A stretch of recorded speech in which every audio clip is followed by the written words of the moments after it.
We got liftoff. You can cue the show when you're ready. This is Solutions for the Uninsured V1 Community with Cater Minnis.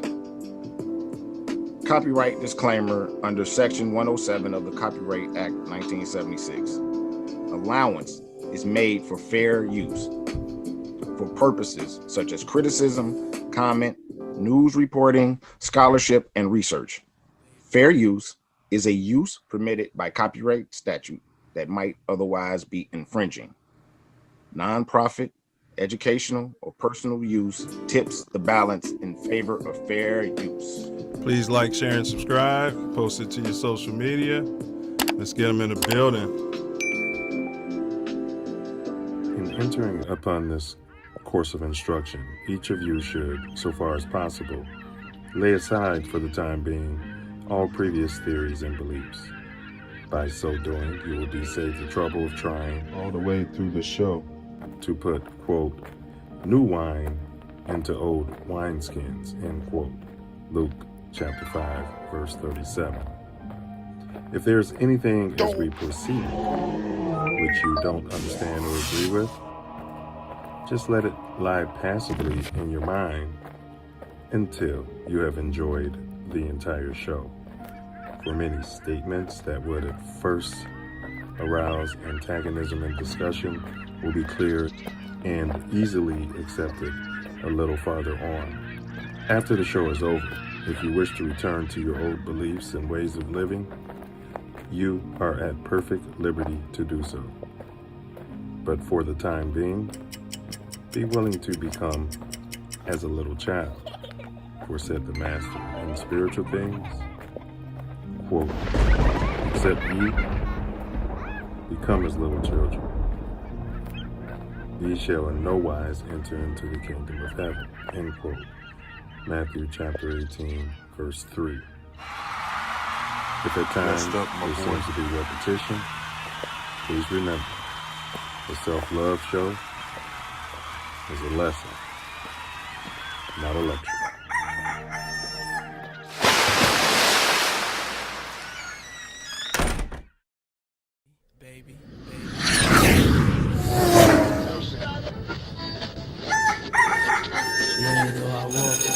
I'm not saying I'm going to rule the world or I'm going to change the world, but I guarantee that I will spark the brain that will change the world. And that's our job, is to spark somebody else watching us. We might not be the ones, but let's not be selfish, and because we're not going to change the world, let's not talk about how we should change. 24 years ago today, iconic rapper Tupac Shakur was shot here in Las Vegas. The rapper was shot inside of a BMW while stopped at a red light on Koval and Flamingo. We all know the story. He then died 6 days later. The shooting happened after a Mike Tyson fight against Bruce Sheldon at MGM Grand. And then there was a brawl inside of the lobby right after that fight. Tupac was in the car with Marion Suge Knight, who was grazed by a bullet. No one has ever been arrested for Tupac's murder.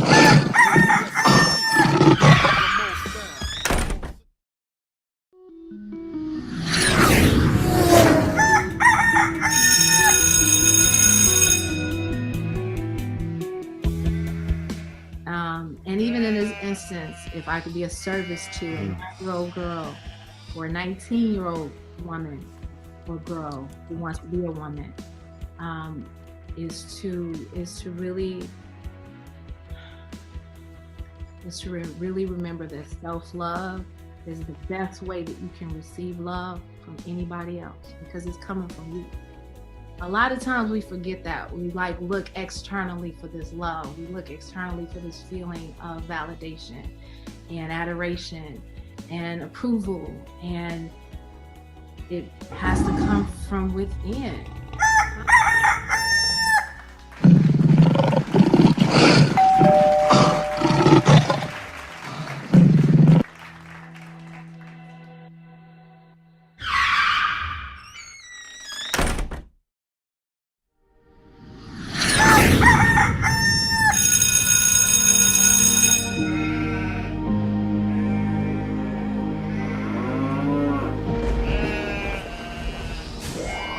This is your last chance. After this, there is no turning back. You take the blue pill, the story ends. You wake up in your bed and believe whatever you want. You take the red pill, you stay in Wonderland, and I show you how deep the rabbit hole goes.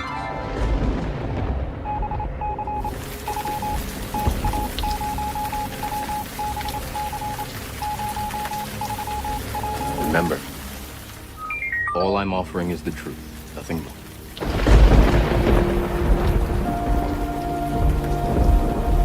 Truth, the whole truth, and nothing but the truth.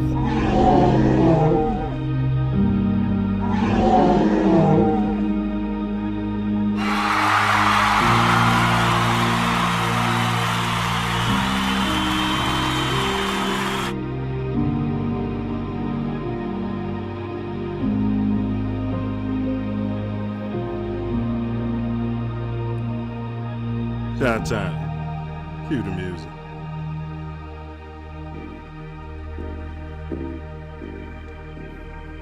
Absolutely. Chi-Town kids are back. Self Love Vision. I'm just a kid from Chicago. We got a great one lined up.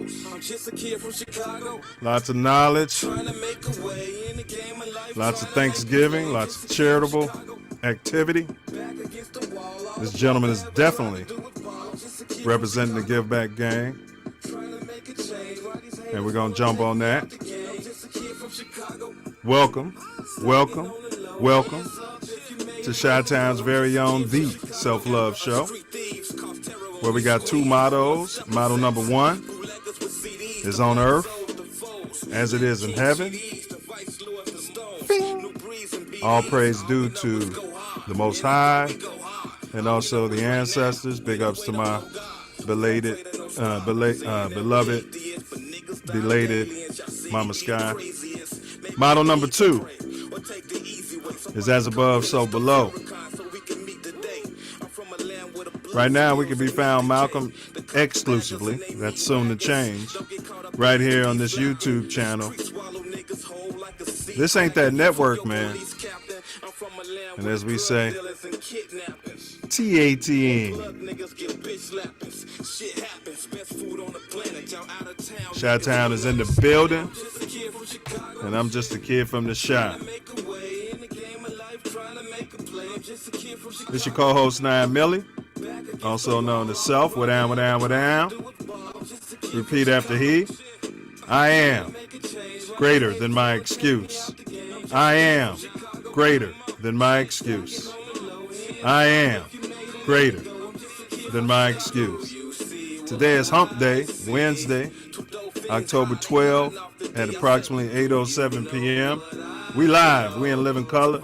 Share that link, hit that thumbs up on your way in. And as always, we love to acknowledge that you cats can be any place in this magnanimous universe. And thankfully, we all Scooter chose, big up Scooter, to be here together. Here together. What down, what down, what down, what down, brother Wordsmith? What you manifesting today, bro? Love, man. You know me. I'm manifesting love. What you manifesting? Ditto, good brother. Pure, magnificent, unfettered. Some say harsh, others say tough, but it's pure love, just the same, my dude. And I'm just a kid from Chicago. Hey, what's been going on in your neck of the Chi since we last met, bro? More madness. Somebody came a victim, came an ancestor on 79th and Jeffrey yesterday. Wow. Right there on the 9, huh? Yep. Blocked off all day. Hey, you cats have got to stop the sadness and the madness. Use your words, not your guns. If you have to, use your hands. Go Draymond Green on them. Big ups to Jordan Poole, his family from Chi. Dang. Yeah. All right. So we're gonna get this rolling. what to expect today on the Self Love Show. We always kick it off with the Self Love quote of the day. And then, of course, our Moor Growth and Development platform video. And that one is our platform. It's our foundation that we stand up on. Then, of course, we have our Tattoo Tyranny video where Self Love and I will unpack. Maybe it's tyranny of the day, a short video, and we'll decide. And we hope the chat can jump in and decide if they would consider what we see as dastardly tyranny. Then, of course, we have our riddle, our dome teaser. Your mind is a muscle.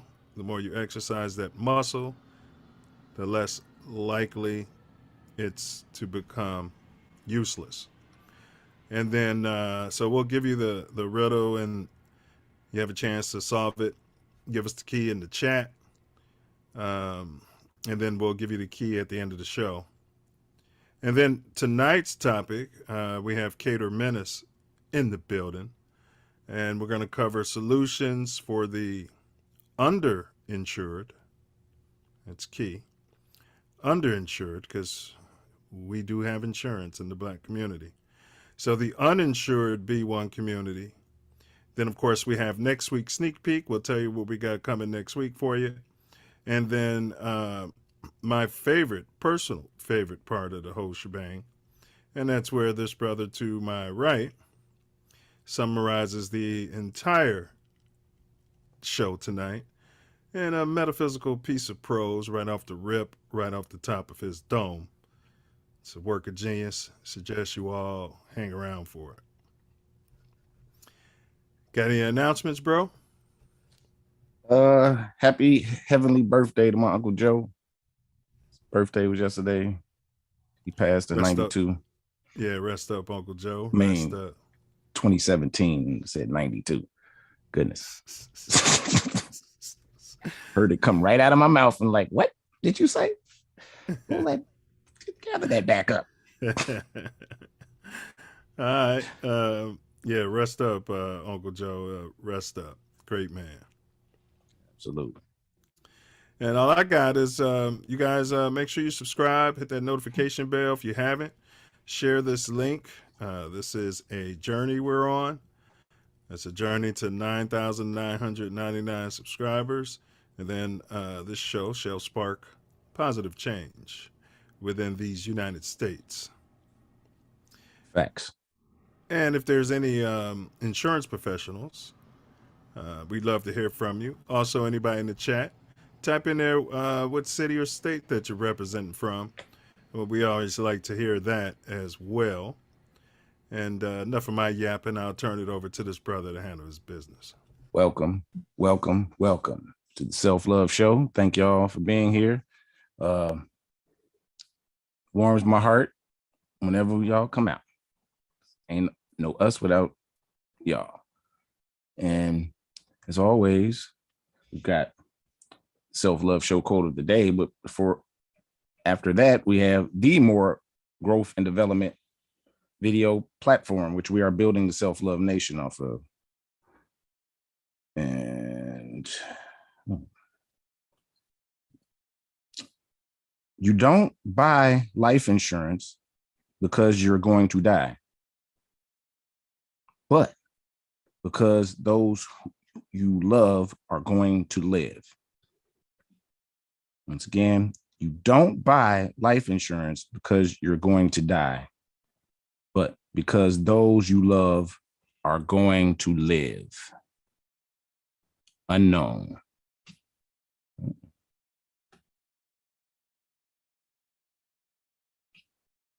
And here is the Moor Growth and Development platform. Silverback Moor Growth and Development platform. Number 1, repair our nation via reparations. We demand our silver back. Number 2, to connect our breadwinners with our activists.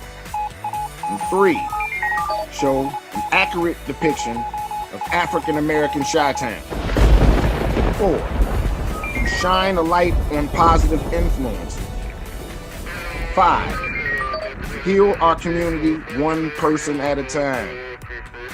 6, to provide an unfiltered platform for our influencers. 7, recycle the black dollar. 8, to provide mentors for the mentorless.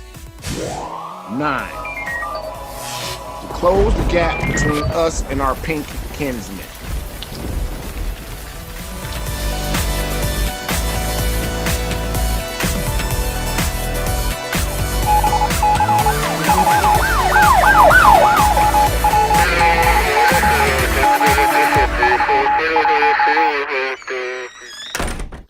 Definitely getting that gap closed, that financial gap. And then self-love, number 10 on the platform. To protect our women and children by any and all means necessary. Facts. Because if we're not standing up for our family, we ain't standing up for ourselves. Absolutely. Yeah, so and you guys, if you didn't check out last week's show, which was Wednesday, you guys may not know we were sequestered by this platform we're on, suspended for a week, so that stopped our consecutive show streak. But we're back now, and last week we came back with our topic, which was titled Censorship, right? Yes, sir. How big censorship could trump the First Amendment? What do you say, Self Love? Very, very informative show. Man, packed with info. I suggest you go check it out. Chock full of info. But tonight is all about solutions for the uninsured B1. We got Cater Minnis in the building. Wonderland of knowledge and asset protection. That brother's going to sit with us shortly as we move the show along, though. And you guys like, share, subscribe. Let's get them in here. Self, did you see the McRib injured customer? Oh, stay, kind of unplugged, but let's see. Well, big ups to Inside Edition and big ups to the production staff.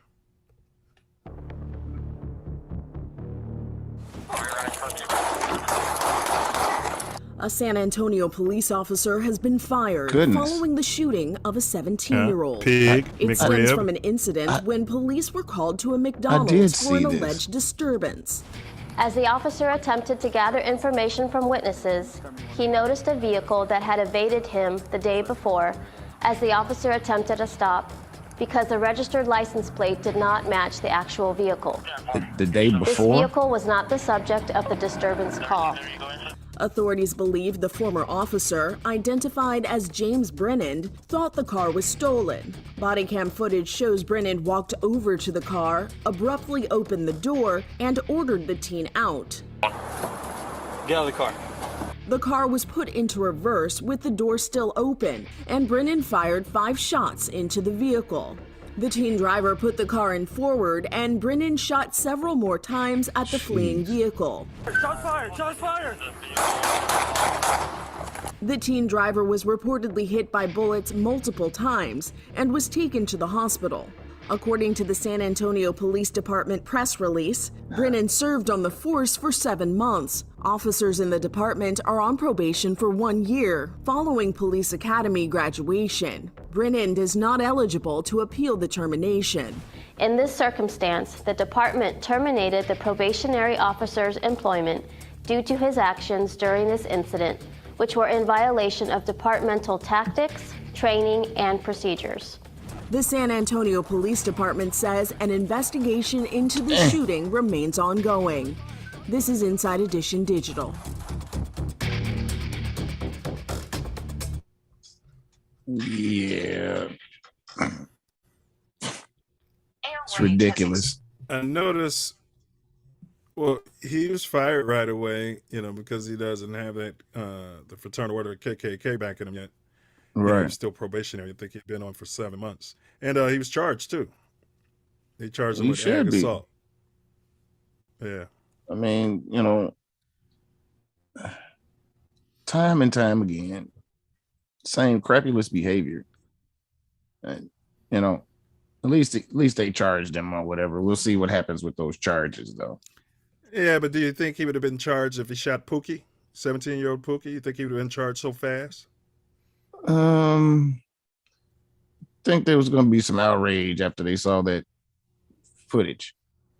We've had outrage before, and if he wasn't for them to charge. If he wasn't probationary, it wouldn't even be, you know, he wouldn't be charged, and you know. So you don't think it would be a difference leave. if that kid was black that he shot? What was the kid that he shot? He wasn't black. Okay. Well, I think he was Caucasian. Oh, well, yeah, it's a huge difference. Yeah, I'm not trying to lead you here. I'm just. I know. I mean, it's a huge difference. You know, I mean, if that was Pookie and they had that story about the car was stolen and he drove off from us last night, do you think the narrative would be the same? No, it definitely wouldn't be the same. He probably might have still fired him, though. I don't know about the charges because he was probationary. They ultimately may have charged him, you know, but I just don't know if it all would have been done so quick, man. No.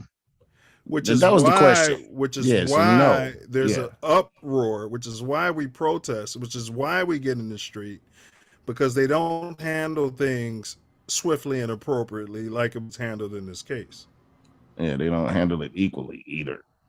It just be craziness and excuse after excuse.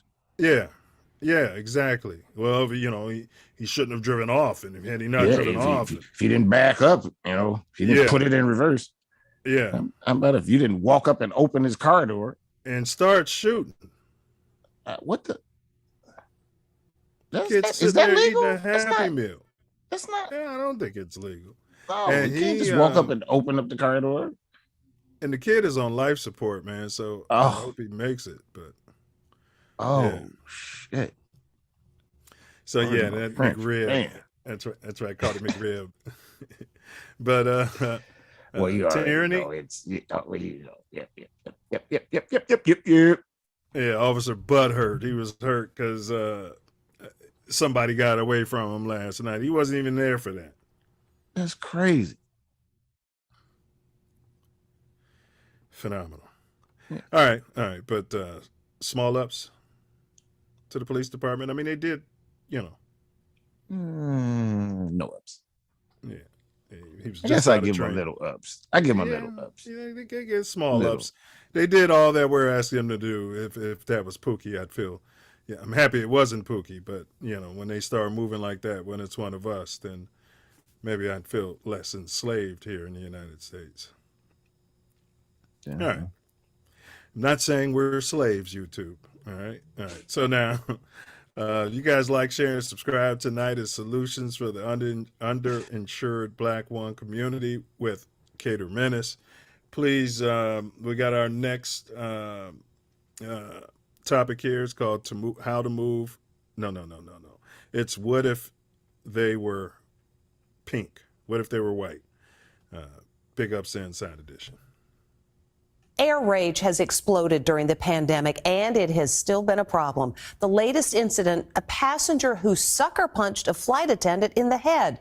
We caught up with the hero passenger who managed to tie that attacker up with zip ties. Stephen Fabian reports.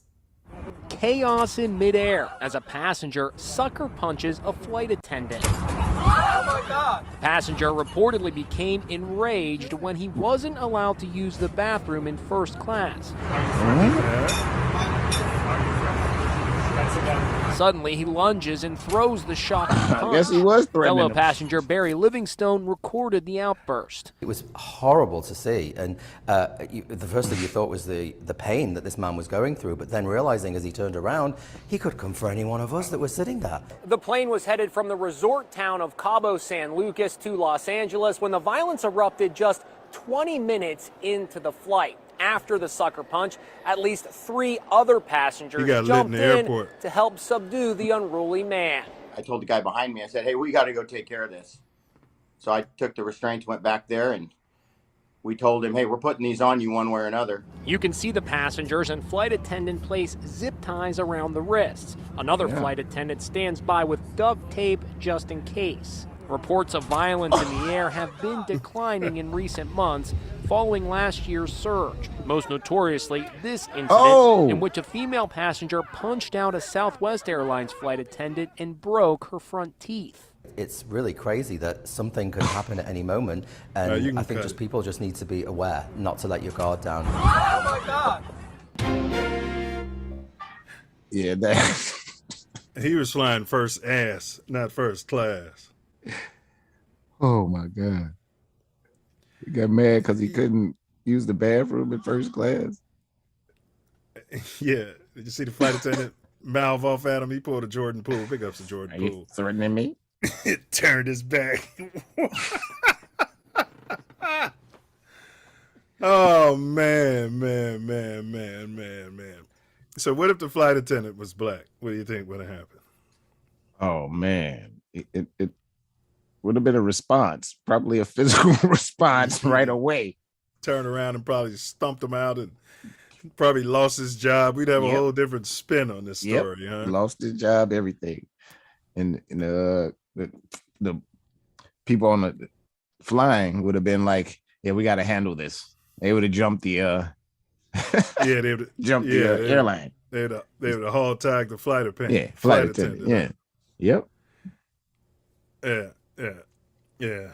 All right. So I think they're handling it right. I don't know if he was charged, but that could be attempt murder. That blind rabbit punch to the back of the head. That's got to be a charge. There's no way they letting that slide. You can kill somebody like that. Yeah, the police took him off. I guess he definitely decided, charges. Federal charges too. And the only way they wouldn't let him use the bathroom is if the flight was about to take off. So he expects everybody to wait for him to come from the bathroom, and you know what I mean, because he's first ass. Was he in first class? He said they wouldn't let him use the bathroom in first class. So I was wondering. Is that what it was? Yeah. So I don't think he was in first class. He was trying to go use the bathroom in first class. Oh, so they were mid-flight. Yeah, he didn't like the response out there he got from the attendants. Like, no, you can't come up here and use the bathroom. Oh, okay. Well, he'll be able to use the bathroom on the Greyhound bus. He said, the flight attendant was like, "You threatening me?" Oh, and then turned and walked away.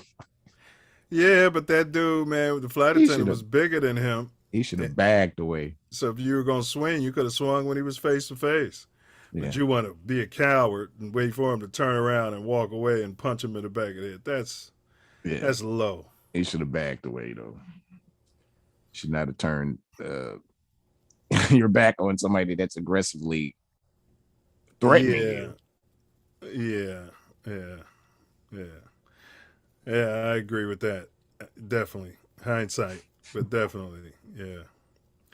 But, all right, you guys, so enough of that. Today's riddle, or the dome teaser. Here we go, you guys. Put the answer in the chat if you think you know it. Spelled forwards, I'm what you do every day. Spelled backward, I'm something you hate. What am I? Before. What's that? So I heard that one before. Okay. Spell forwards, I'm what you do every day. Spell backward, I'm something you hate. What am I? Self Love has typed his response, and I can confirm he's correct. You guys aren't privy to what he types. So if you guys think you know the answer, do type it into the chat. And if you're correct, we'll give you your kudos now. If you're wrong, we're definitely going to let you know about that as well. The phone lines are open. Looks like the 3 Club Omni Overseer got it. So that is correct. The phone lines are open. It's 424-900-6945. That number's what? Completely and totally troll free. That's right. Number's 424-900-6945. And that number's 100% what? Troll free. You can also text. Standard messaging and rates do apply, but you can text that line as well. That phone number is pinned at the top of the chat. So if you got any questions, you can call it. We can get you on through there. Or the simpler way, you could just type your questions in the chat. And if they're respectful, Self Love and I will definitely get those questions to our honored guests here tonight. Absolutely. Actually, I gotta get like, share, lines open. Go ahead, bro. Subscribe, hit the bell, let everybody know.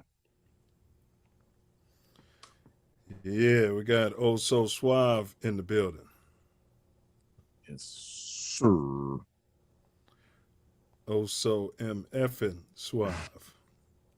Don't know how far we can go these days. Of course, Tell how me much about these other channels, and they go in. They do everything.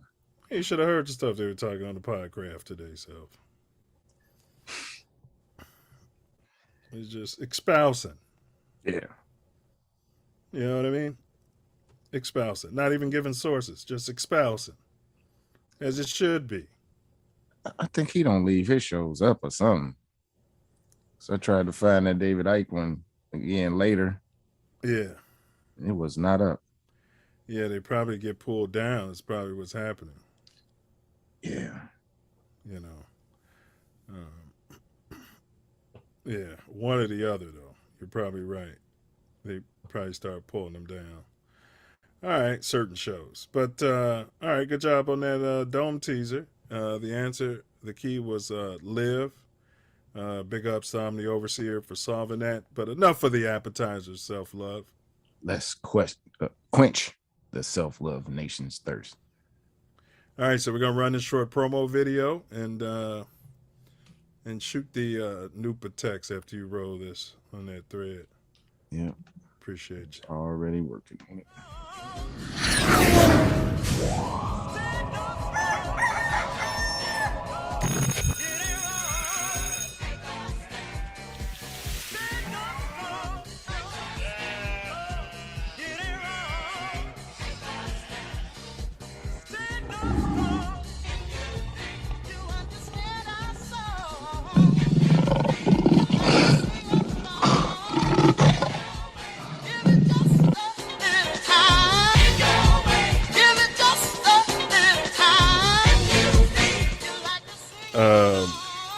Next week, Self, Black Achievement with Cater Minnis. Oh, yes. There's one thing that you could tell black people as a race. What would you say? If every black person got life insurance, like $200,000, $300,000, $400,000 policy, like every black person, there would never be another wrongful death by like any cop, any lawmaker, any person of any sort of power that wouldn't get prosecuted to the full extent of the law. Insurance companies hate having to pay. Stand up and clap. Yeah, I'm looking forward to this conversation. So, in evaluating it, you really need to decide, like, who will actually suffer from if I died today, who would die, who would suffer? It's going to be wonderful. It's going to be extra fantastic. Do I have a joint car loan or a joint mortgage? Or do I have children that I need to educate and I don't have enough saved in order to do that? If you don't have the assets accumulated to take care of your responsibilities, then you need to investigate having insurance. Big ups to Cater. So we'll be working on a appropriate promo video out there for that. No doubt.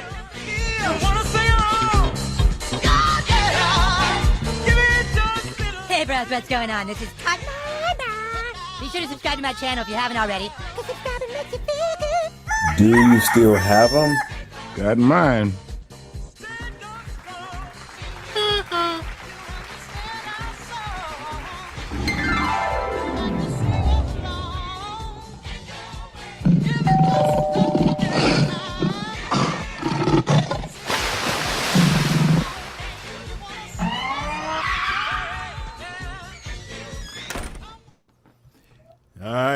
Yeah, buddy. So, just so you guys know, the purpose of our show is to tell our unfiltered history. That's from a foundational Black American perspective. Also, so that our progeny or progeny can hear it from the horse's mouth, so to speak. You know, generations down the line, they'd have access to this information. And how magnanimous would that be?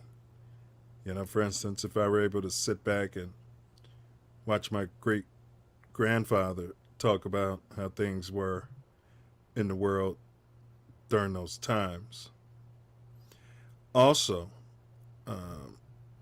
so if you take care of that for me, bro. Yes. Also, yes. I mean, I thought I wasn't muted. Yep. Appreciate you. Also, we're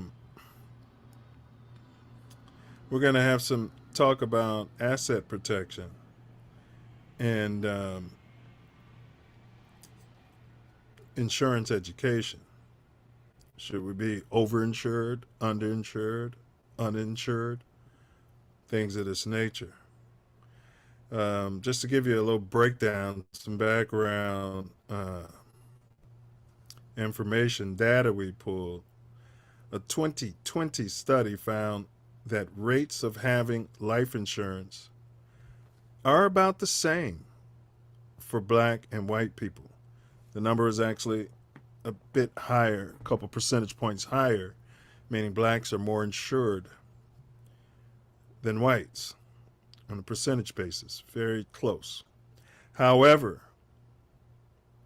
it's always a genie in a bottle. Black people have 1/3 the coverage, even when having similar incomes. 56% of Black Americans have life insurance, according to a study by LIMRA and Life Happens, compared with 52% of all Americans. But 46% remain uninsured, with our benefits not enough to replace income, offer cash value options during life, or provide wealth transfers across generations. And great timing here. So coming into the building, we have Cater Minnis. This gentleman has over 25 years related experience serving all communities, but the Black community specifically. And he specializes in asset protection and extremely charitable and generous, and we're going to get into some of that. But Self Love, can you handle your business, please? Welcome, welcome, welcome. We've been looking forward to this conversation. Welcome to the Self Love Show, Brother Cater Minnis. Glad to be here. How y'all brothers doing? Excellent. We greatly appreciate you. Yes, sir. I'm blessed, good brother, and thank you for the bond, I should say. This is our big brother here, so yo, Noop, appreciate that. Yeah. All right, and then I want to echo those sentiments that Self said. Welcome, good brother. But before we go forward, and we normally just jump right into it, is there anything that you want to add, to your experience, or to any charities that you want to acknowledge, anything that you might need some help with? And when we go off camera, it's just giving you a close up. Okay. Yeah. Pretty much you all filled in a lot. I do have serviced the Black community, the Black and Brown community for over 25 years or thereabouts. Born Chicago, raised, product of the Chicago public school system, and just glad to be here to represent not only in terms of the bond, but also in terms of just my upbringing and those things that come to bore. And sometimes a lot of people, when they know that you've walked a similar walk that they've walked, they're more willing to listen. So just happy to be here. Just happy to be here. Well said. Thank you, brother. All right, so you just mentioned that you're from the great city of Chicago. Can you kind of, give us a time frame when you were born, and then along with that, discuss any messaging that you may have received from, elders who may be ancestors now, any colloquialisms or any lessons that you can remember that they were giving you or the neighborhood during that time period? Yeah, I was born in December 1964. Things that I remember a lot, WVON. I know there's a form of it today, but it was really the heartstrings, the base of where we got a great deal of our information from in terms of the Black community. I remember Sunday morning listening to services, church services. That was one end of the spectrum. The other end was, you heard all the music that was being played, and you knew the DJs. You got to know the DJs and by name, and when you saw them in person, you were always amazed to see what they look like in light of how they sound, the distinction there. So grew up then. Those are things I remember. I remember Mahalia Jackson singing and often coming on. I remember I grew up in church in the area. I was down the street from it. I grew up near Fuller Park and Washington Park and went to fellowship growing up. Clay Evans was the pastor then, and there's a younger fellow who's leading his flock now. And vibrant community. My neighborhood was a mile long, stretching east and west as well as north and south. And one of the colloquialisms is that, and it wasn't called this back then, how a village raise a child. Mm-hmm. Anybody in the neighborhood, any parent in the neighborhood that had the right to put hands to on beat your butt if you got out of the line. Absolutely. And then when your parents found out about it, they gave you a little extra heat, because of the embarrassment. Yeah. And we're not going to even say what forms they used to express that love, if you will. And they did express it often, and it made me what I am today. Yep. So. Yeah. Well said. We did a show on hazing. Just some kick follow up on that. Mahalia, man, my grandmother, rest her soul, she was one of her first voice coaches, man. Wow. Yeah. Isn't that something? Yeah. Mahalia's voice coach. Yeah. I show you, all of us need prep and fine tuning and humility even in that, and excellence, to continue to be excellent. And then did you know Washington Park and Garfield Park are misnomers? So in Chicago history. So Washington Park, for y'all who don't know, is located on Garfield. On Garfield. And Garfield Park is located on Washington. Washington. So some cats literally put the signs up in the wrong park, and they just stayed with that, bro. Yes. That's literally what happened in Chicago history. Yep. That's naming and designation rights that we didn't have. We didn't have. That's hilarious. Isn't that hilarious? Only in Chicago. Only in Chicago. Because it used to confuse me as a kid, because my grandparents stayed out west. Yeah. And I was right around Hyde Park and South Shore, and I would be like, wait a minute, why isn't this Washington Park and why isn't this Garfield Park? Yeah. And then you mentioned WVON. Was that where Lou Palmer was? This is just notebook. Lou Palmer, countless others. Every morning, this is just a page from my notebook. That was some deep knowledge. And it was word, man. It was word. It was Yes. real word, Yes. real word, real word. All right. Who was the first U.S. president that you can remember? You know, I was trying to think. I mean, there were pictures, all of us grew up with that picture in the house of the Kennedys Kennedy. and Martin Luther King. But the one I really remember that I was actually old enough to remember, I guess it would have started with Nixon and Tricky going Dick. into Ford took over after that. But I Yeah. really related to Carter. When I was in high school, we were in a program at the University of Chicago, and the gentleman who led the program, he was a coach. He coached at Carver, Larry Hawkins, and he had a program that all of us were in. There were 3 schools involved, Chicago public high schools. It was Phillips, Carver, and Hyde Park. And it was called the Mini Magnet Program. And what we did, we took college courses 2 days out of the week, another 3 days out of the week. We went to our home schools and took honors courses there. Wow. But he was a big proponent, supporter of us varying and getting different experiences. He was well traveled, and I think he was even a globetrotter. But he wanted us to get a taste of the world outside of where we were.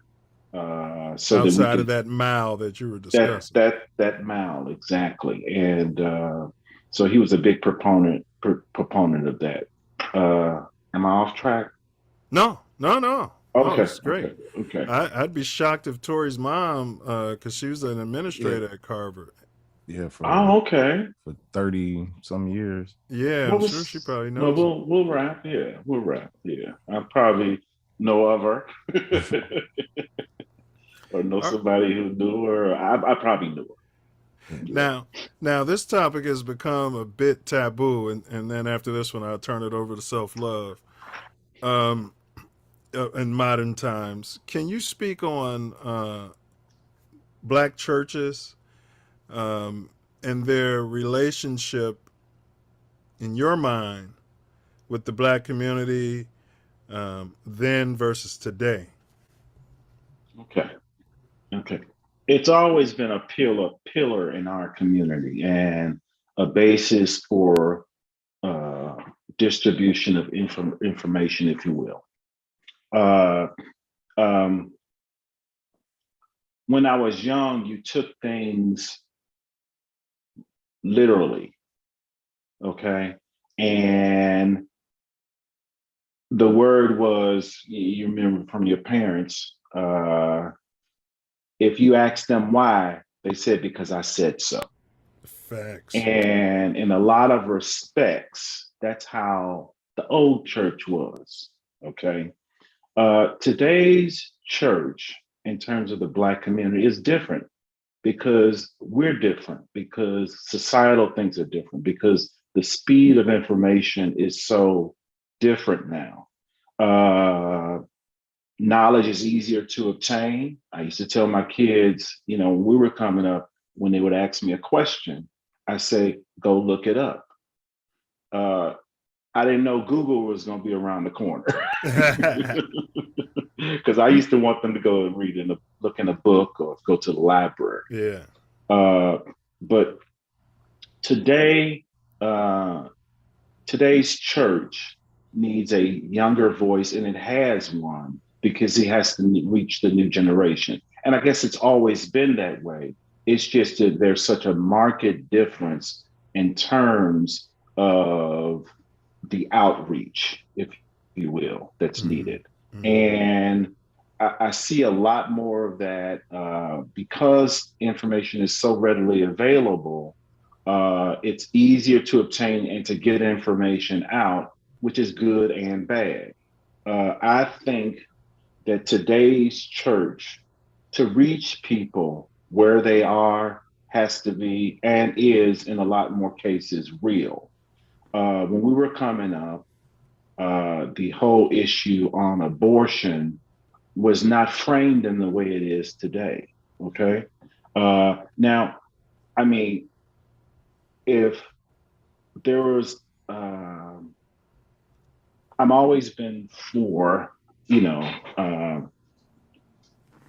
the birth of a child, but it's never been to the extent at the to disservice something else that may be of more of a priority. Where I grew up, trying to make the bills, that was a priority. And so how could we judge someone if that was a decision they made? And it was when those things were done, we didn't know about them per se. We, as we got older and we found out what happened in certain situations, be it a relative or a friend, you just wondered where they were.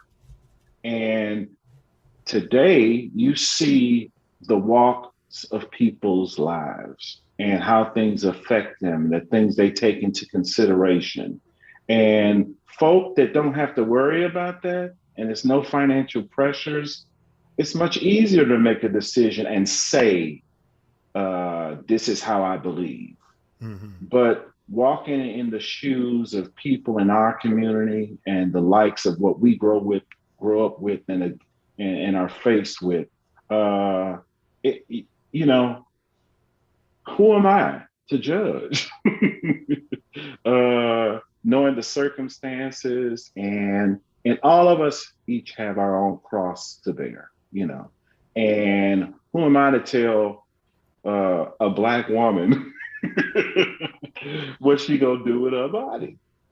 I can't do it. I can't do it, and nor would she let me do it. So that's one of the things that has changed, and I just use that as an example. When I came back, because I did a stint in Central Illinois before I came back home to Chicago.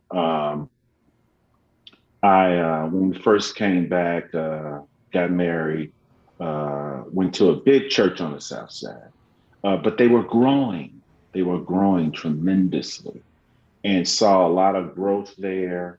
And this church was different from the church I grew up with, because it had to be to reach folk and to reach us and to reach me. I was newly married, and the distinction between where we were then, you all overlap into that in terms of your experiences, in terms of where, in comparison to where we are today. It's just a lot of things that are different. We were happy, and we were taught, go get an education. Nothing was wrong with being a plumber or electrician, but that was the prize, okay? And we didn't know where, how, just do it. It was a path to the next level in your life to do better, okay? But if we fast forward a little bit, I serviced the community in the city, but when we were rearing our children, one of the biggest things, of course, was education. And that's when they were young, the charter system in the city was starting. And you all know it was a lot of confusion going on during that. Where you gonna live? What schools are where are the best schools? And you just didn't know what was gonna unfold. So we made a decision to do what we thought was best, not for us, but for the upbringing and the education of our kids.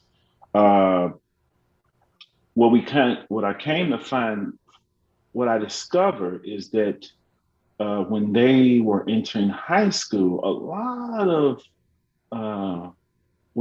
pink people were really making a decision not to invest in four-year institutions. And I was like, y'all crazy. How you gonna get ahead not doing that. Now, we always knew that there were different avenues and paths for us versus them. Correct. Okay. But it became even more apparent.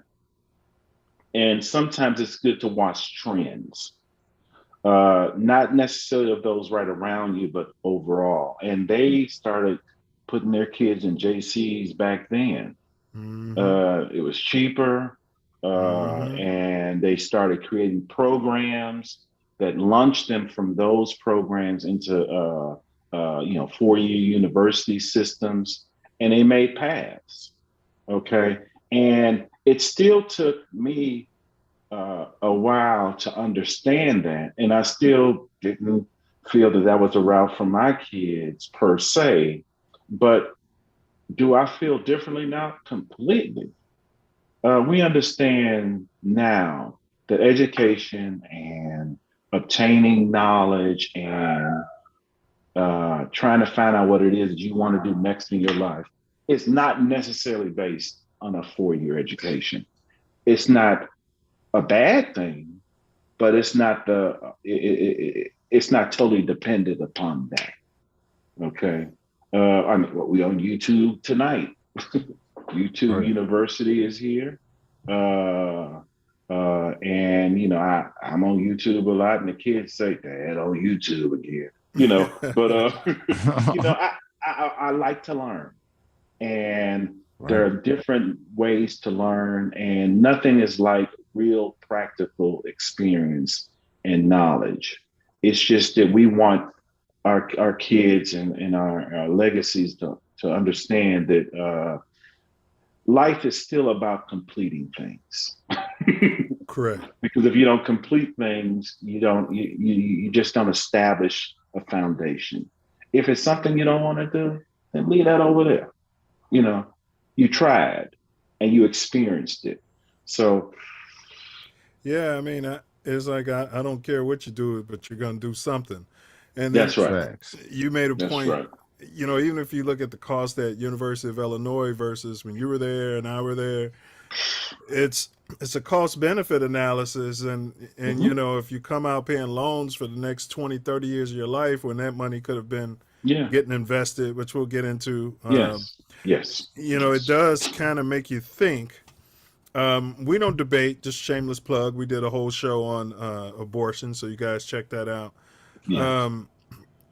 The male lion actually has to murder many of his own kids, the male kids, in order for the betterment of the lion community, because it'll just be too many of them and there'll be nothing to eat.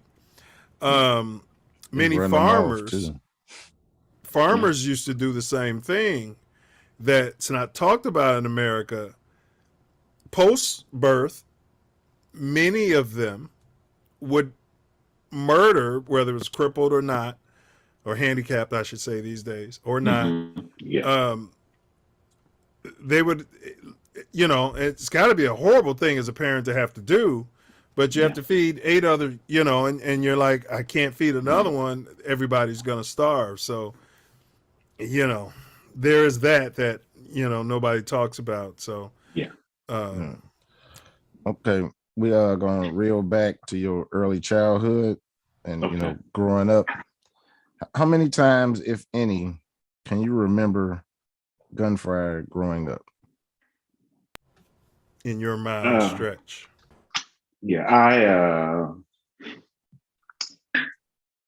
Numerous times, but I don't know if it's like today, but I remember it. And I guess there was one encounter where I grew up. We were right by the railroad tracks. Okay, coming past our house was all kinds of cargo. In fact, if y'all remember the amphitheater. Oh yeah. Okay. That's where they always had the circus. Right. And the circus animals, they used to transport them by our house going to the amphitheater. Okay. Okay. The Every year. International Amphitheater. Yes, the International Amphitheater, the International Amphitheater. So, on the tracks, there was a lot of cargo. And back then, there was no fence up there. Right. I don't know if you know where I'm going with this. I do. Now, Princeton and Wells are the two streets that are closest to what is now the Dan Ryan. Right. And what would happen a great deal of the times, those cargoes that would go by, somehow people in our neighborhood were informed what cargoes were coming by when. Yeah. And they knew what was in said cargoes and would go to said cargoes and take off products. Yes. We talking small products, and we talking products as big as refrigerators and washing machines. From cereals to refrigerators to TVs to guns. Yes. But go ahead. Go ahead. Yes. And they used to call it blazing for short, trailblazing. That's what they used to call it. Okay. And yet, we were the ones arrested, and that's where it stopped. But how would we even know what was coming when? Right. Based upon what was up there. Okay. So that was a frequency in the area. It was a setup. Yes. That's what that was. That was always there. And so there was a lot of patrolling. And detectives were always around. And some, then it got to a point where Princeton became a major traffic area. I mean, we would have 5 o'clock traffic, and there would be trailer trucks who would come through there, and they would have cargo as well. So when they would stop people, and sometimes they run through the neighborhood and they have boxes of stuff and it's falling out of their hands. You know, it's almost like a free for all. And I remember one evening we had came from baseball practice and we were on our way home, and I would walk through the alley and I was with a friend, and one of the detectives, I forget his name, everybody knew him. He said, "Hold," and he pointed a gun at us. And then he realized we weren't who he was looking for, and then we moved on. There was another instance I remember when I was in grammar school, and Parkman Elementary was right on 51st and the Dan Ryan. Right on the other side, as you know, is the Chicago Police Department, one of the wards there. And this was when the Cobra Stones were really in their height.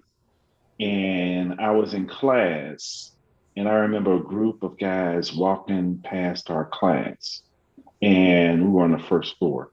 And I saw them all walking by, and we heard shots while we were in class. This was probably in the 70s. I know it was in the 70s. And one of these gentlemen was a relative of mine, and that was another time I heard shots. There were shots fired, but not as much as we're hearing about now. And I'm not saying things were better then. I'm just saying that I don't think that some of the avenues were there to make it like it is today in terms of distribution of guns and stuff like that. So those are two instances I recall. Okay. And the purpose, the reasons, not saying it's ever a good reason besides, defending self and family, but the reasons for the shooting seems to be a lot more random in today's world as well. Yes. It's more powerful weapons and higher cartridge and volume, being able to be, shot. Yeah. Yes. Yeah. On a regular basis. What advice do you have for young Black children as it pertains to survival, the struggle, and success? I think that it's important if you, first of all, you have to have someone who's willing to share, be it through mentorship, be it a relative, or someone who can share who has been outside of the normal circle of things. I grew up right across the bridge from Robert Taylor, and we would go over there. They would come. We would go to their side for things. They would come to our side for things. Okay, and one of the things I really remember is that there was a young man who we were the same age, and he was from one of the District 13 schools, which was the public grammar school district when I was coming up. And they had a program where they wanted us to share and relate to each other. And I would tutor him, and he couldn't read. And to me, that was like, really? He can't read? And until I was tutoring him, I didn't think it was true. Charismatic guy, before you sitting down, he can speak to you, you wouldn't know. And I'm not talking just slang. He could talk. I mean, he was a communicator. And I think, and I didn't know it till this day, he was dyslexic. Dyslexic. And it wasn't a word for that back then. It wasn't, but I shared with him, and when we would read and we would talk about it, man, he brilliant. And he was a heck of a ball player too. That's why we really hit it off. He has a good head. But his name was George. And that was pivotal. And that one experience really stuck with me.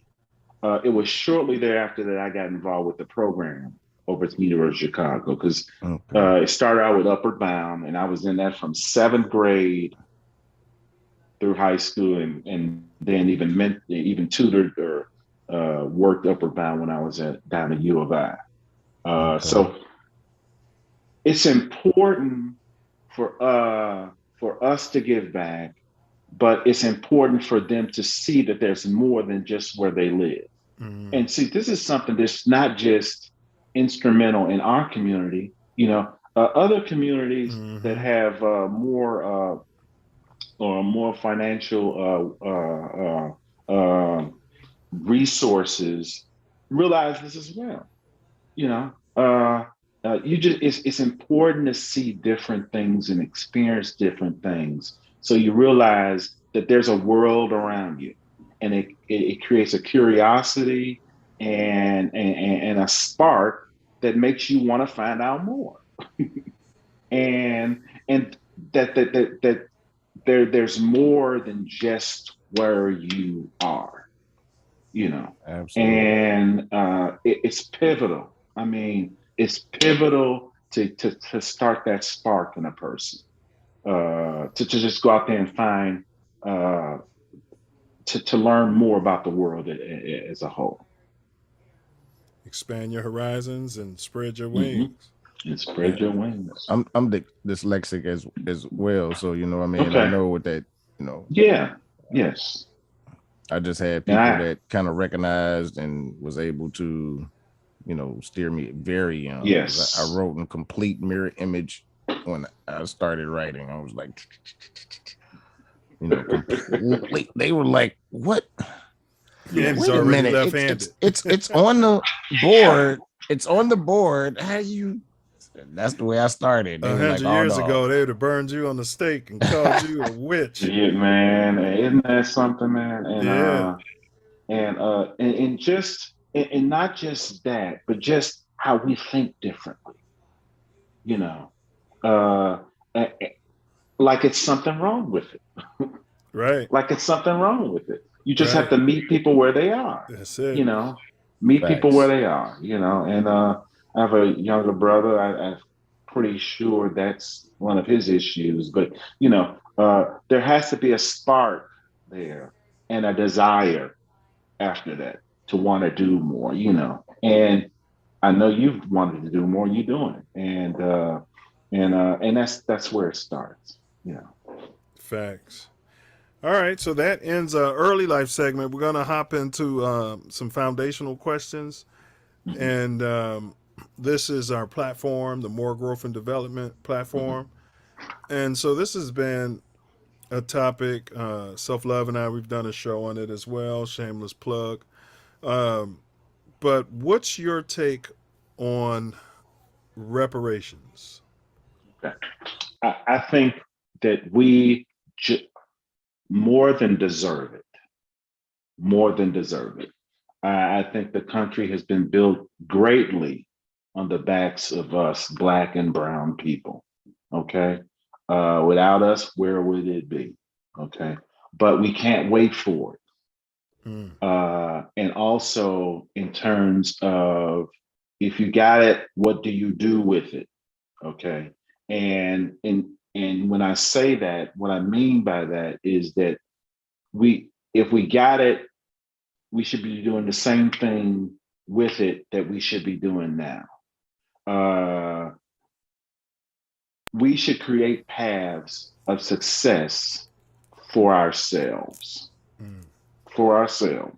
And we can't wait on other people to do that for us.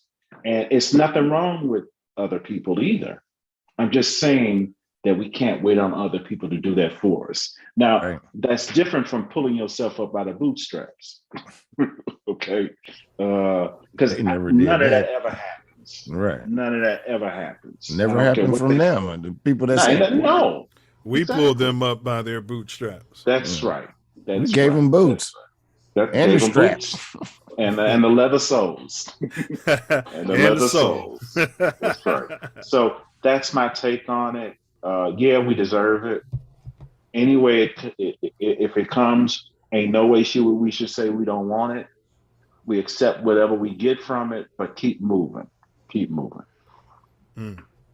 Yeah, and you know how we did the Cars for Clunkers? I just think it would be great messaging for the world, for America. I mean, they'd never put it behind us, but it'd be a good messaging for the world that, hey, the United States is moving on a different level. Part of atonement is not just saying, hey, I'm sorry for slavery. If I break your window, it's for one thing for me to come over and say, hey, brother, I'm sorry.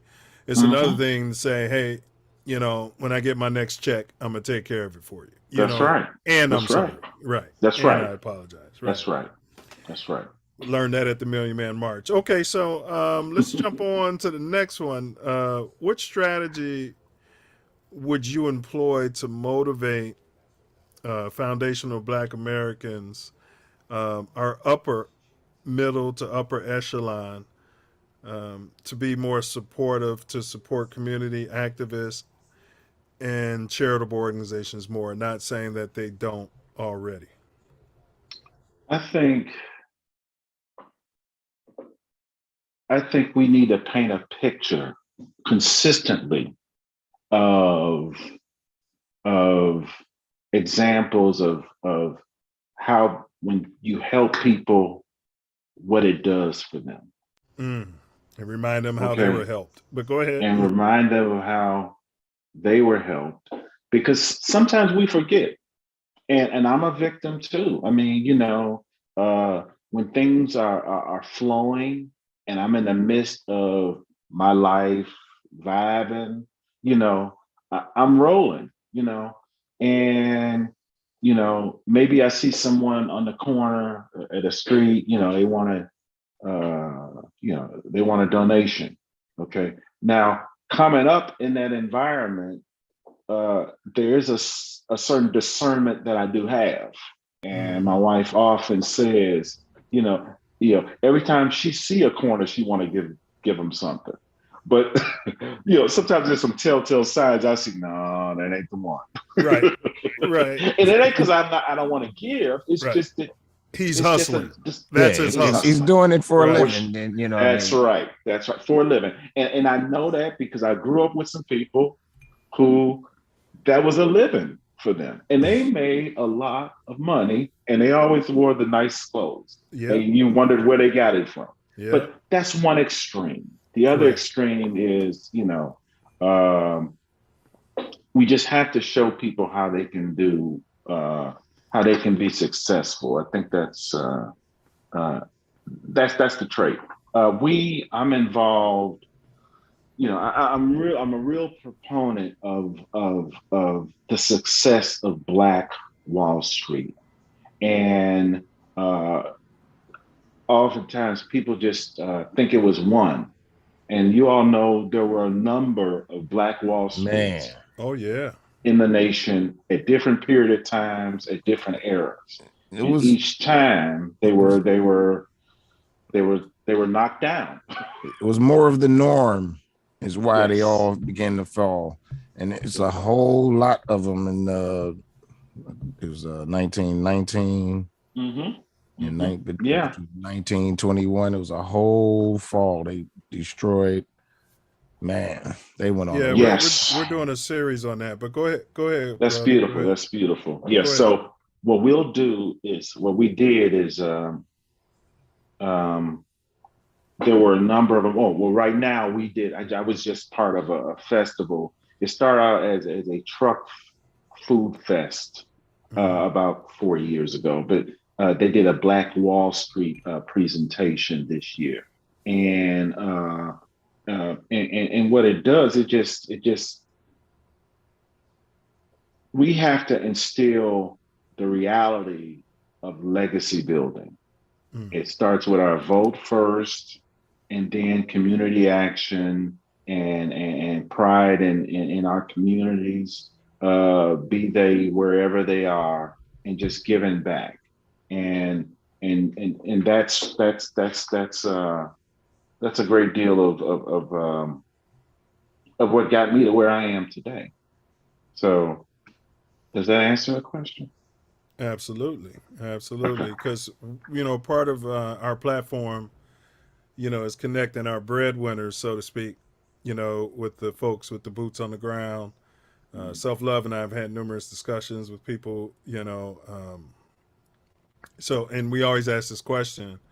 So, like recycling your currency, trying to find someone to spend your money with, if you're going to spend it anyway, even if it's 10% more than you would pay at, we can't say Jewtown anymore. What do they call it now? Maxwell Street. Street. Right. Even if you're going to pay that tax, it's still going to benefit the community, a whole lot more, and they do that. And they do that.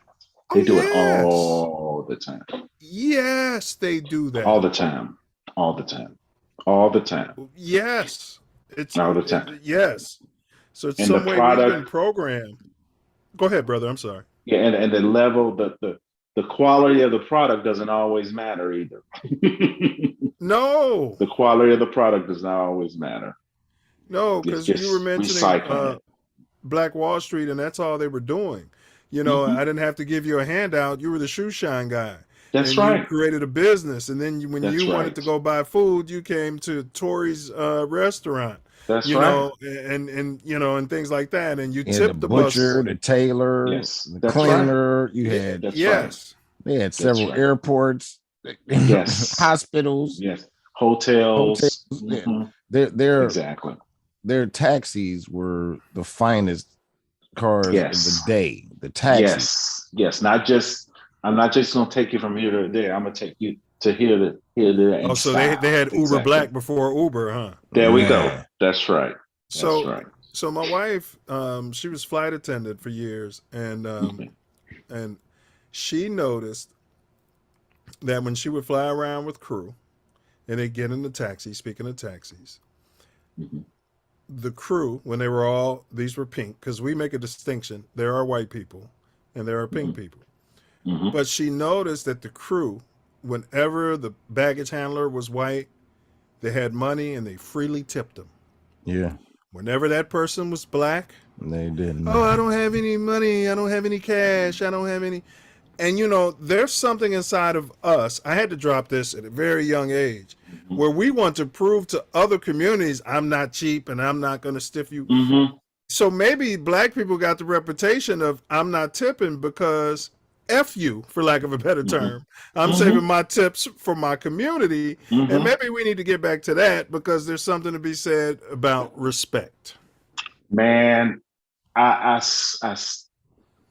when I'm in a store, I seek out someone who looks like me. Okay. Now, if I don't find them, I find the next good person. And I'm not slighting a good person, but that's they do the where I am same. too, they man. do the same thing. They do it all the time. They do it all the time. Yes. So I got one more question in this segment, and then I'm gonna throw it to Self Love. He's got a couple for you. What can black men, and this question is written because it's about black men. What can black men do, in your opinion, to protect our women and children from being murdered, kidnapped, sex trafficked at an inordinate pace comparatively to others in the United States? Keep it 100 with us. I got you. You know what? Growing up as a man, raised by a man, oftentimes, to be a man, you don't cry. There's certain things that we are to carry that mean that we're strong, and a lot of those things are true. But to understand a woman or a child, and I still don't do this all the time. We have to learn how to listen and watch their walk and put ourselves in their shoes and bring them along with us. There are areas where you're always going to fall short in, and God made us this way on purpose. Okay. And there are other people who, if we seek out help, they can help us to compensate for those areas where we lack. And I think that men have to be men, but I don't mean it like I used to mean it. It means that not only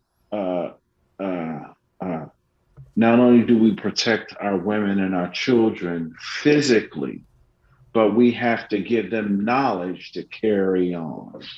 And I used to, growing up, when we were rearing our children when they were younger, I always read to them at night. Then when things got a little busier, my youngest, I think my wife read more to him than I used to. But we would be in the car transporting them. I'm doing timetables.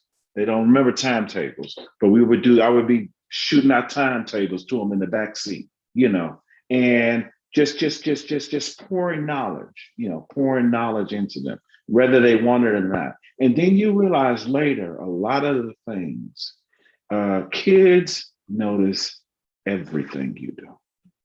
I mean, facts. Absolutely. Everything. Okay.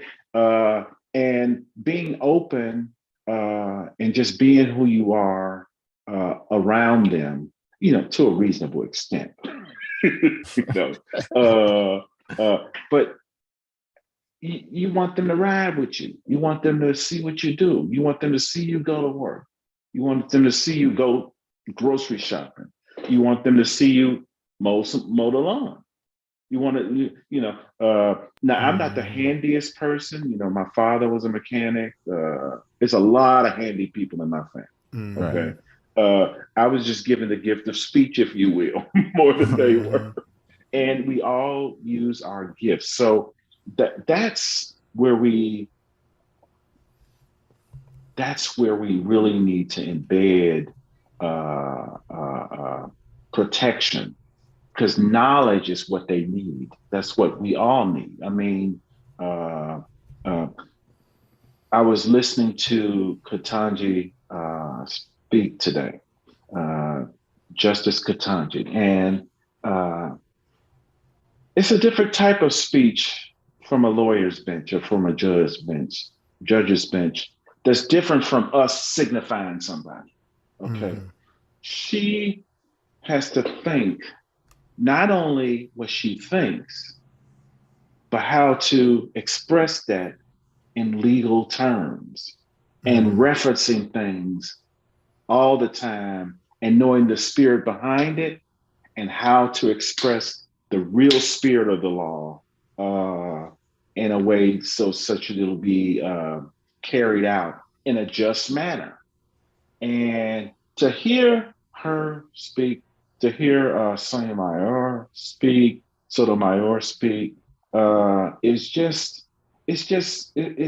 it's like an orchestra. It's like a symphony. Yeah, they are just eloquent in how they're doing, but with a purpose. Yeah, they're wordsmiths. Yeah, Yes, wordsmiths. Sotomayor, when she first became Supreme Court justice, judge, she came to Kennedy King, and like I was shocked how personable, and like I actually, can I take a picture of her, because my wife at the time, my ex-wife, was in law school, and she said, she told her assistant to take a picture. Wouldn't it be better for you to be in the picture? I'm like, wow. And she was really like down to earth and humble. Yes, humble. These are people, they could have went on and made money and did anything else they wanted to do, but they chose to serve. Yeah, and this kind of reminded, I was having a thought on my way back from the liquor store. You were breaking up. Say that again. Hold on a minute. We got you now. We got you. Okay, cool. Yeah. My battery went out. Okay. Yeah, and they chose to serve. And so in that, all of them are not that way though, but I said all of them are not that way. No, they are not that way. Yeah. Yeah. Well, this I've been reminds around me some of the other ones, and it's like, oh my. Of a revelation I had on my way back from the corner store today. People ask me often, how many languages do you speak? And I'll say one. I took French, but, forgot it all pretty much. It's in there. But, and I had to say, well, when you consider, the Ebonics, I can go into my Ebonics is getting a little rusty because I'm not out there every day in it. Right. I hear different things. I'm like, oh, wow. But that's, to your point, being able to convey messages and then say, hey, wait a minute, I have to be able to relay this to these people in this corporate arena or whatever in a way that they can receive it and understand it. Yes. That's a gift. We need not short that. But to your point about black men protecting black women, what I heard from you is lead by example. Be present. You have to be present to be leading by example. Yes. And be able to swallow our pride as men and seek help when needed. Yes. I heard that. Yes. Okay. All right. Well, that's all I had in this segment. I'm going to turn it over to Self Love. Okay. Okay. So in light of everything that's going on in the world, what's your take on Black Lives Matter? Okay. Well, it's pretty straightforward that Black lives do matter. But Amen. In the media, facts. It's slanted on purpose in a lot of areas to make it sound like white lives. What about white lives? Well, white lives have always mattered. Facts. Always mattered. And all we're saying is that we matter too. Facts. That has to be said, because Hasn't always been that case, and still to a great degree it isn't. You know, it's funny you said that before I throw it back to self-love. That's exactly how I explain it to people, is that we were saying that Black lives matter too. Yes. Yes. Yes. And if you're too dumb or ignorant to not be able to read that into what people are saying, you're either choosing stupidity or you're ignorant, you know. Yes. Yes. Have you ever personally felt the sting of racism or police tyranny? Yes. Yes. When I would come home from school down at U of I, sometimes you take the bus home, get off at Yeah. take 95th, you take the L. The red line.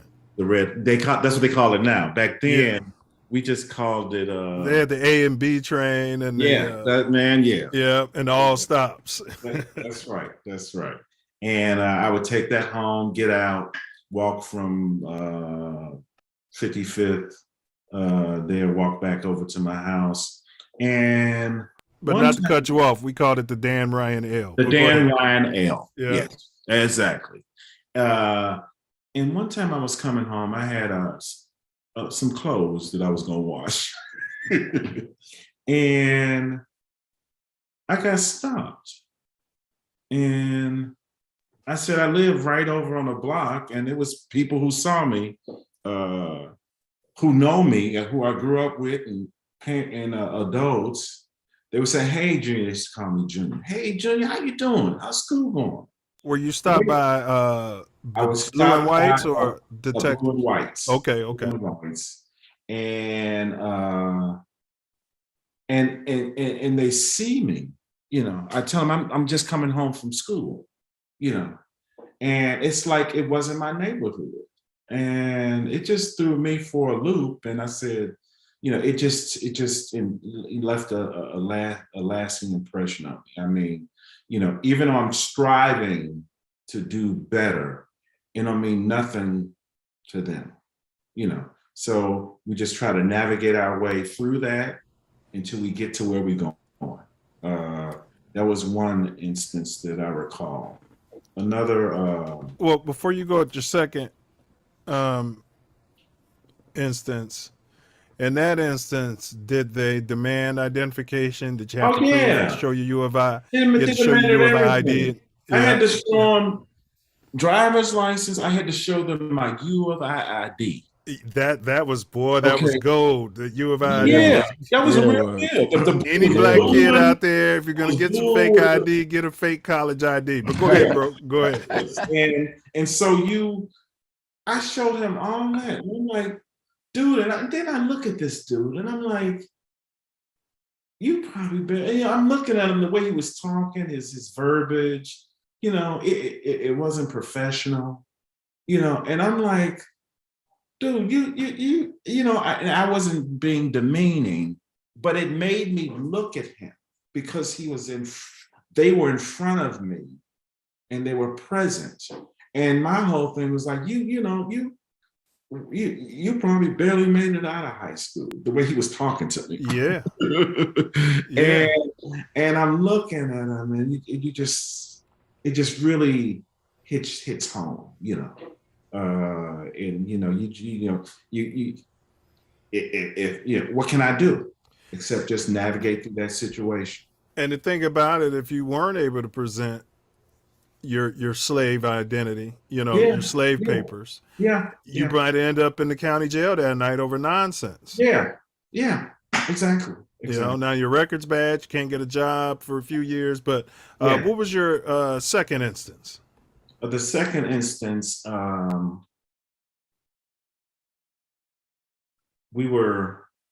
that's it. That's it. All right, yeah. That's all right, self-love, is that all you had, or? Yep, that's all I had. Okay, all right, bro. So we're gonna take a quick break so we can stretch our legs real quick, Sure. And we'll be back in 6 minutes. I'll stop the cam, and then we'll get into the good stuff. Sounds good. All right. Thank you. Okay. All right. Let's see here. You guys like, share, subscribe. This is some powerful stuff we're dropping on you guys today. This person walked the streets of Chicago like we all did. And he's giving you some real deal information. It's 411. Absolutely. As we do, we got the early life and foundational questions together. And we'll come back in a second. We're going to talk about insurance, expand the conversation. It's a great conversation so far. Expanded my mind. How about you? Facts. Which, as you all know, yep, it's halftime. Yes, sir. It's halftime. We got some great videos for you to check out. We'll be back at you.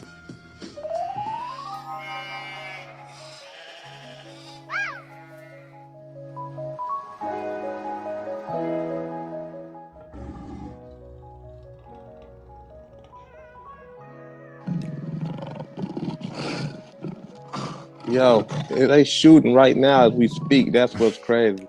Like, they just let off at least 20 shots, man. I can't make this up. Wow, somebody hurt. But yeah, that just killed me. 20 of them, huh? Yeah, yeah, something that's crazy. I'm in nap right now. Damn. Wow. Yeah, everywhere, man. Summertime coming. That's it, man. We call it the Street Symphony, man. That's it. Golly, they just let them off, bro. Yeah, they did. But yeah, man, my bad, man. What you was saying? Oh, don't trip, don't trip. Hey, I'm surprised you ain't jump on the floor. Hell nah, I'm up in it. What down I should have, but I'm used to it, bro. I don't even move. Trust me. I know, it's bro. Crazy. Man, people don't know. But my question was, who do you credit for showing you how to move and move effectively through the K-Town safely? Who do I credit, man? Bro, man, I don't know where it came from, bro. I'm gonna be honest, bro. It's like by the grace of God. You feel me? I had some instances I could have been dead, like bullets going across my head, but it's just like, I guess it's a little bit of luck and a little bit of common sense. Like, I got jewels from my granddad. He used to tell me, like, to be observant, you know what I'm saying? Like, to be aware, to be alive, man. Like, so that saved me a lot of times, bro. Like, I've seen how situations is about to turn, and then you get out of there, bro. You feel me? We've got one who can see. Or, prepare yourself, man. That's all. You feel me? So, man, I can say, like, my granddad really taught me that. My uncle, Robert Morrison, my great uncle, Robert Norton, he taught me a lot of jewels too. Like that only men can teach men type jewels. You feel me? Of course, my grandma and my mom, them told me, to watch who I hang with and them type of things. But like, I can remember like my great uncle and my granddaddy really like telling me those type of how to move, in the jungle, yeah. And those prayers, from the females don't hurt. You know what I mean? Yeah, 100%. Yeah, man, they don't hurt. All right, and we're wrapping up this first segment. I want to ask you, though, as a silverback big homie, so that phrase we use, silverback, because Self Luv and we're going to get our money, our reparations. We're going to get our silverback. And as a silverback big homie gorilla, we spell it G-U-E-R-I-L-L-A. What advice would you give to a little homie? Because one thing about K-Town, like we be talking about gentrification and things changing. K-Town's been K-Town, Hey bros, what's going on? This is Cotton. Be sure to subscribe to my channel if you haven't already, because subscribing makes you feel good.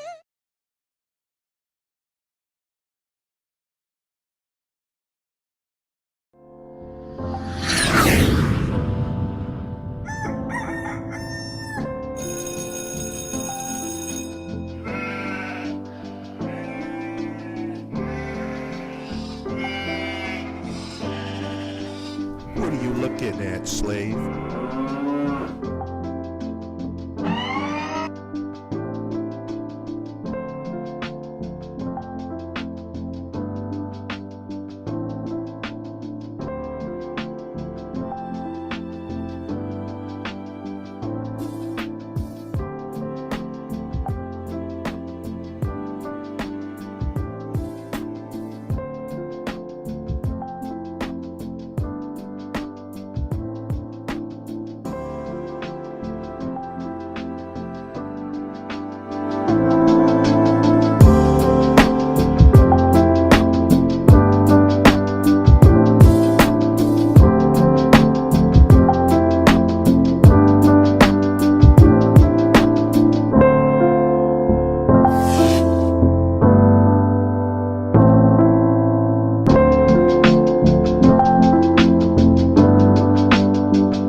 One day this nigga told me niggas dying and shy.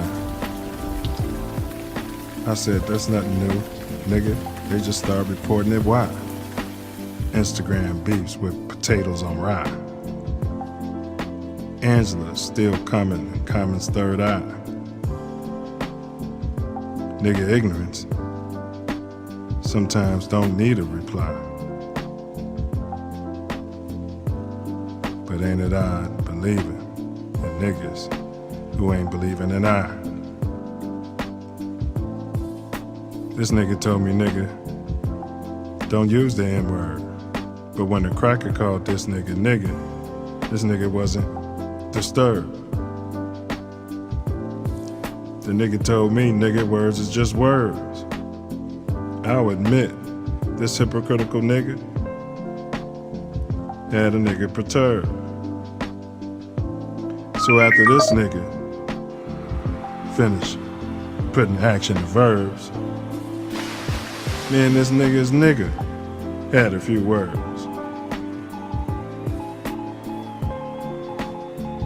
After I soon figured both these niggas was turds. You know the type of niggas. They probably never heard that the term nigga was originally a beautiful word until it got bastardized by crackers and Russian curves. Niggas don't even know. Freedom of expression, freedom of speech.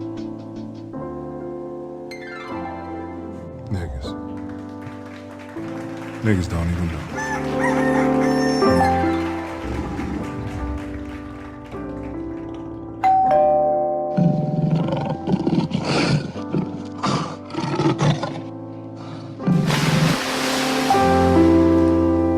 Nigga, are you crazy?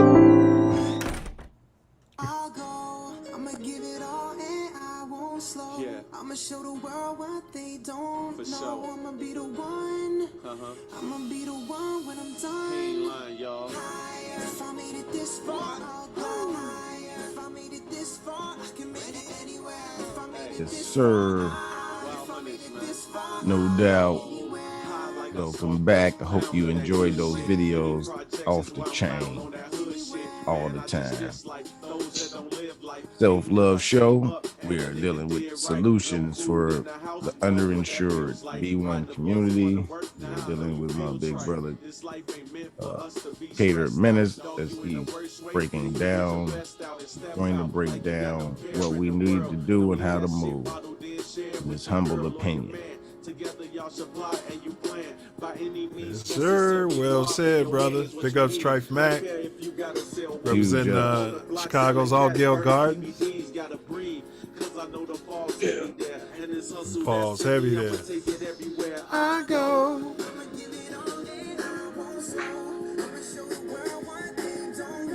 I'ma be the one. I'ma be the one when I'm done. When I'm done. All right, so as Self Love just indicated, we're about to jump into,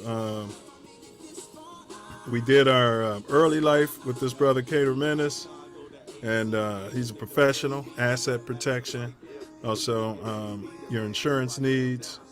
So we he's a graduate of University of Illinois in Champaign. That's the Greater Beta chapter. That's the Beta of Kappa Alpha Psi. And so now we're going to jump into some questions on the professional side of his life. And so we hope that this can be edifying for any one of us out there who may have needs or shortcomings, or any young ones out there who may be considering what direction to move in next. So, Brother Minnis, gotta kill that song. When and why did you decide to pursue the insurance industry? It actually was an accident. Can you all hear me? Yes, sir. Yes, sir. Okay. It was actually an accident. I always had a math acumen. I was always decent in numbers. So being decent in numbers, the big thing to do when I was coming out, which is why I went to U of I, is to be an engineer. Okay. Facts. Well, yes, I went there. Yes. And when I came to U of I realized engineering was different from what I thought it would be. But nevertheless, I went through some introductory courses, did fairly well in them, and realized that I was more on the application side of mathematics. So when I came in, it was a computer science major, but I wanted to be in computer engineering. And a lot of that consists of, data analysis. That's what it wasn't called that thing. And, learning languages, computer languages, and implementing those things. And there was one course I took I really liked. It was called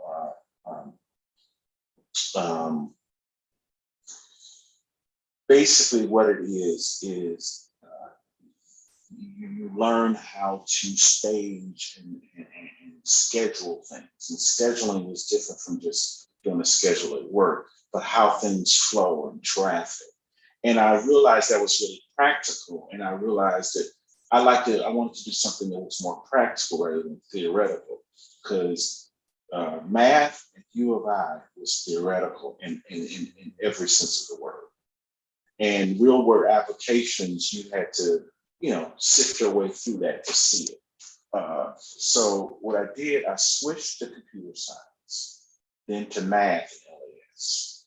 And it allowed me to take a few more business courses. And I actually want to come out and be a financial consultant. During that time, I realized that a lot of the financial consultants were only coming from the business school. And I was like, business school is easy to get into. At least that's what I thought. It was easy to get into back then if you started there, but they didn't want people transferring. Okay. So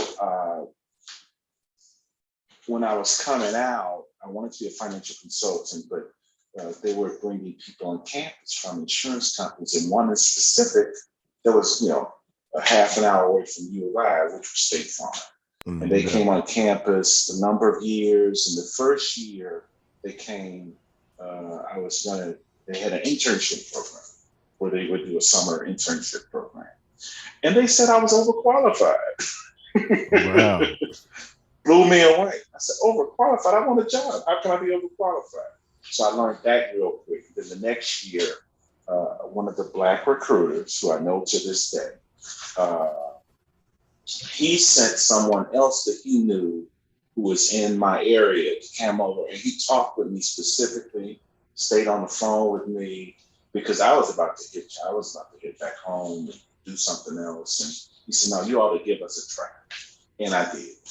And so I took a job with State Farm. It wasn't in agency then, but started as a commercial underwriter, which was good because I think the other lines of underwriting would have bored me. At least that's what I thought back then. But with commercial, you did auto insurance, you had to know auto coverages as well as property coverages. and how to interpret that. So it was a well-rounded experience for me. And then I was about to leave State Farm again, and someone pulled my tail and said, "Why don't you stay? There's a position that I'm leaving from that my boss wanted me to reach out and find someone who I thought would be good at doing it." Okay. Now, this was a young lady, and I remember we used to have lunch together and stuff. I would see her from time to time. And I had no idea that one day this would evolve into this. She was interviewing you the whole time. Yeah, you know, and she asked me to come out and have dinner with her. And I'm like, yes, no, it wasn't yes. You know, she was just a little older than me. But, you know, back then, you know, my loins was all out. You know, I'm like, why she trying to hit on me? And she wasn't trying to hit on me. She was trying to share an experience with me. And what it was the official title of the job was Special Affairs Coordinator. But I actually was the special assistant. She wanted to have a special affair, all right. Yeah. And she was assistant. She was the first one who ever did this. One of the first ones in the company before they formalized the title. And so she wanted me to do that. And basically what they were doing back then, it was meeting planning all the special incentive programs for the agents, as well as claim people, and just, making everybody feel special about what they're doing. Mm-hmm. But especially in agencies, because back then, salespeople, as to a great extent, it's like that now, but even more so back then, the agents were king. Okay. And I worked with big budgets, I worked with hotel budgets, and it just gave me a rounded experience. But what I learned more from that job was just sitting next to him, because he would go and visit. We would go to every corner of Illinois, and I mean every corner. And either I would drive or he would drive. And that's when cell phones first came out, the big bricks. Right. Okay. Yeah. And I even got my own brick, so that was special, But what I learned a lot just from sitting next to him, hearing him have conversations right next to me about how they work, about how they do what they do. And I knew that I could no longer work an inside job or do something where, I could go back and just work. Because I'd get fired because I was used to being out and about. Mm-hmm. But still in that, the person who was before me, he laid out a plan for him. And with me, even though there was a lot of things that she did I had to clean up. Because she'd go into a meeting and just go off on people. And we can't work like that. Right. I'm dealing with people in the front office and the back office. And I have to relate to all of them in order for things to come out right.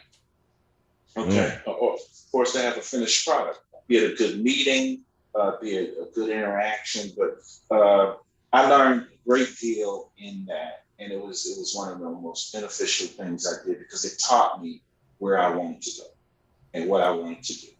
And it wasn't that I wanted to be an agent for the sake of being an agent, but I wanted to be an agent for all the things that it afforded me. Freedom, flexibility, and greater opportunity for finance and income. And that's how it came about. And that's what happened. I was back in 87. Interesting journey. And then for somebody in the chat, my former coworker, he said you had to put out. Had to put out. Yeah. Yeah. There you go. All right, but for context, State Farm is the granddaddy of them all. They started the whole idea of insurance internationally. As far as we know, I'm sure maybe there was some African person that was doing it. You know how we started the numbers and now there's lottery. Yeah. But State Farm gets the official credit, and they were literally set up for insurance for farmers, thus the name State Farm. Yes. That's why, what people don't know, Illinois is one of the richest places in the world. The richest, the Yes. freest capital. Pure capitalism is the essence of Illinois. That's why when Yes. everything goes on, things are still working here. And even though they say people want to move across the border, go to Indiana because taxes are hitting up, it's still thriving here. People may leave, but others come back and fill that space. Exactly. Exactly.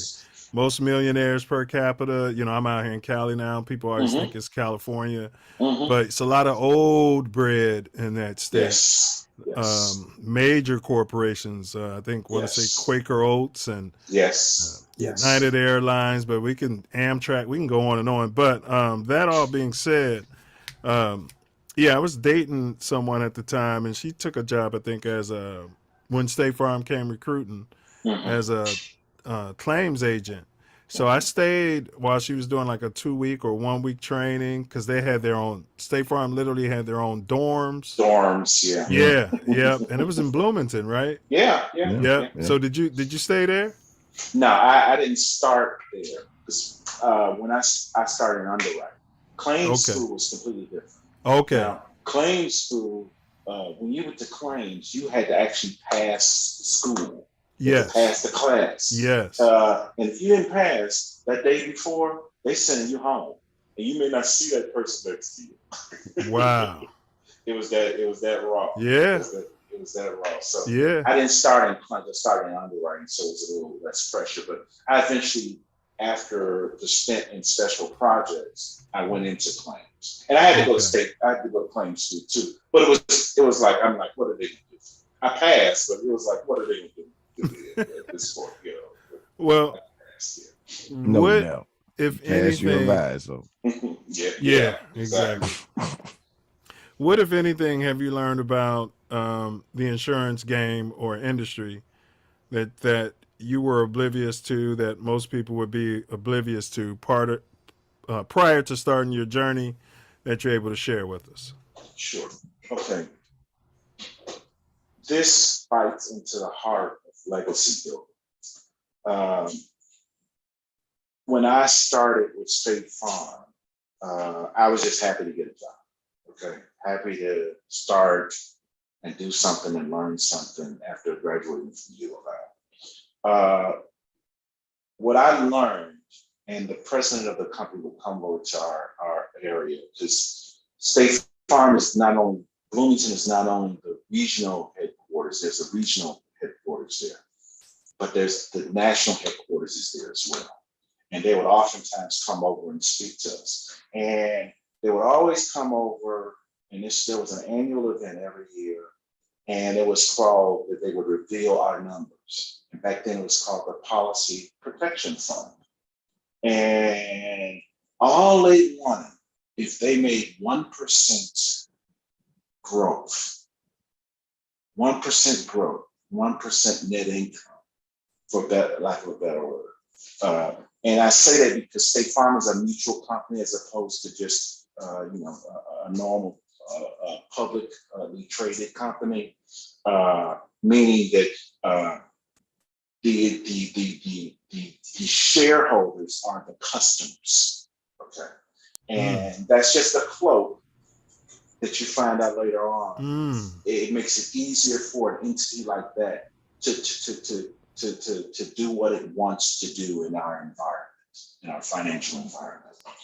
If they made 1% net income, we're talking billions of dollars, and they're ecstatic.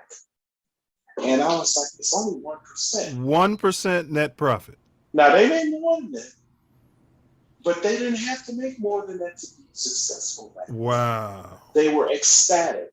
They gave us they matched us. And every life was rich. Okay. And I learned that life is about percentages, not just income. Mm-hmm. Okay. And I also learned that wealth is built upon assets, not just money flow, not just income. Because the president, his son, I would see them off in the head of the agency. You see him walking around like anybody else in Wilmington. And he had an old Wrangler, okay? His dad was still living in, but he had a whole old Wrangler that he loved to drive around in. And if you saw him, you wouldn't think he had a cent. Mm-hmm. But that's how he lived. He wasn't poor. He didn't look poor, but he didn't look rich from what we're used to seeing. And that's what I learned from that experience. It just Yeah, I went to school in Hyde Park, and my grandparents owned the building. I lived there for a while, and I noticed that about people with money. There's a saying that those with money tend to not look like they have it, and those without go out of their way to look like they have it. So they might be wearing Air Ones, but it wasn't brand new Air Ones, or they'll have some Birkenstock sandals that they've been wearing for 6 years. Yep. Yeah, interesting.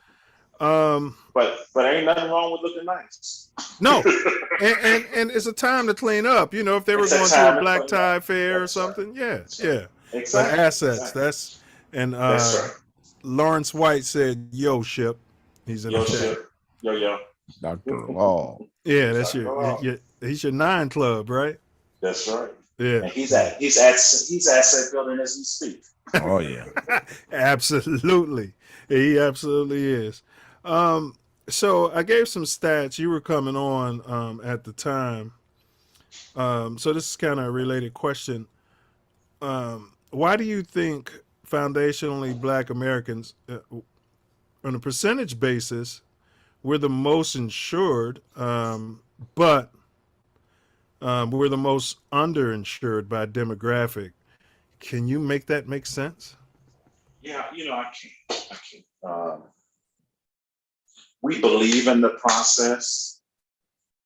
We just have to, but we don't have the financial wherewithal to take it to the next level across the borders.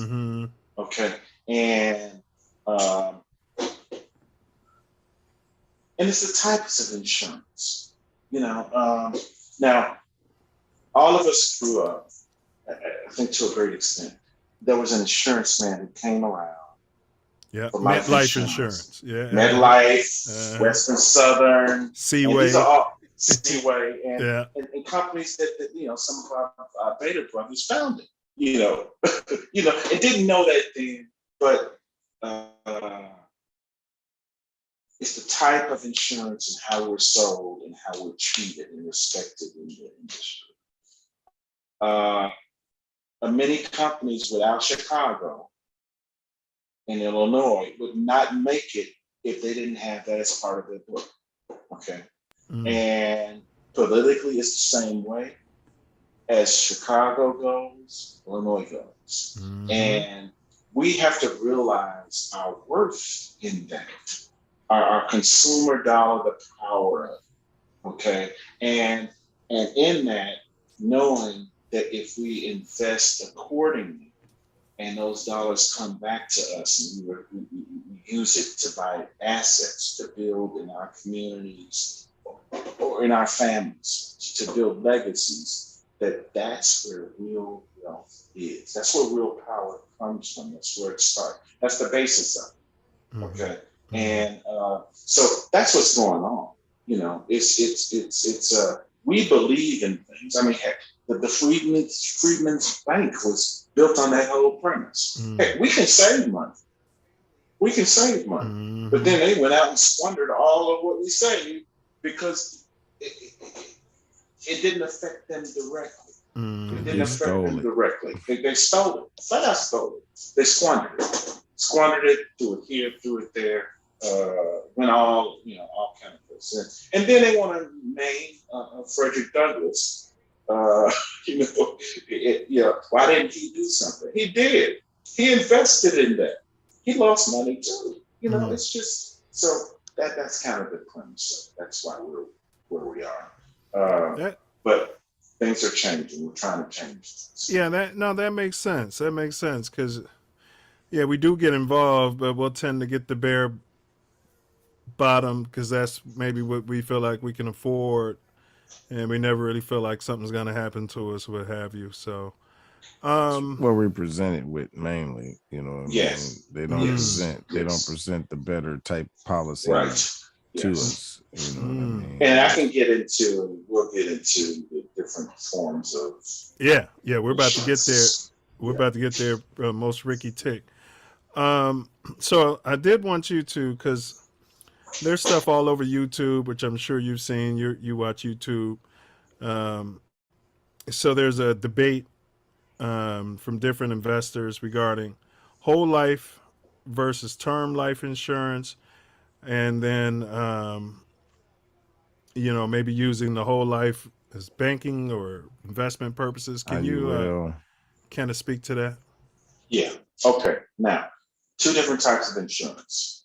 Okay. And we can liken them to this. I always use this example. A lot of us grew up, our families, our parents, or whatever, we rented a place, be it a house or an apartment, versus owning a home. Mm-hmm. Okay. Term insurance is like renting. Okay. You need a place to stay. Ain't nothing bad about that. But the real wealth accumulation comes from ownership, and that's what permanent insurance is. Okay. So now, permanent would be whole life? Would be whole life and Okay. or universal life. Okay. Yes. And those are the two categories, if you will. I don't care what people say, that's how they separate. Now, term is if you die, you pay for exactly what you paid for. If it was $100,000 worth of insurance you got, that's what we're gonna pay out. In general, nothing more, nothing less. Okay, but that doesn't grow any value or outside of just paying off if you die. Or it loses value if you consider inflation, but go ahead. The cost of inflation, exactly. Now, the beauty of life insurance is that not only is there a component in it that you can use if you die, but there's also a component in it that you can use and while you're living. Okay. Now, permanent insurance has two buckets. It has the part where you pay out if you die, but there's also a savings component. And what the good old government has allowed in that are all kind of laws that you can circumvent to keep money in that savings pocket that's not taxed if you follow the rules in it, like any other thing around. Okay. Unlike stocks, bonds, income, earned wages. Well, right there. So the income that I'm paying for term insurance, no tax breaks. You're saying if I was taking X amount of money out of my personal check and putting it into a whole life plan, then I would be receiving tax benefits, income tax benefits? The tax benefits come off of when you put money into a permanent life insurance policy.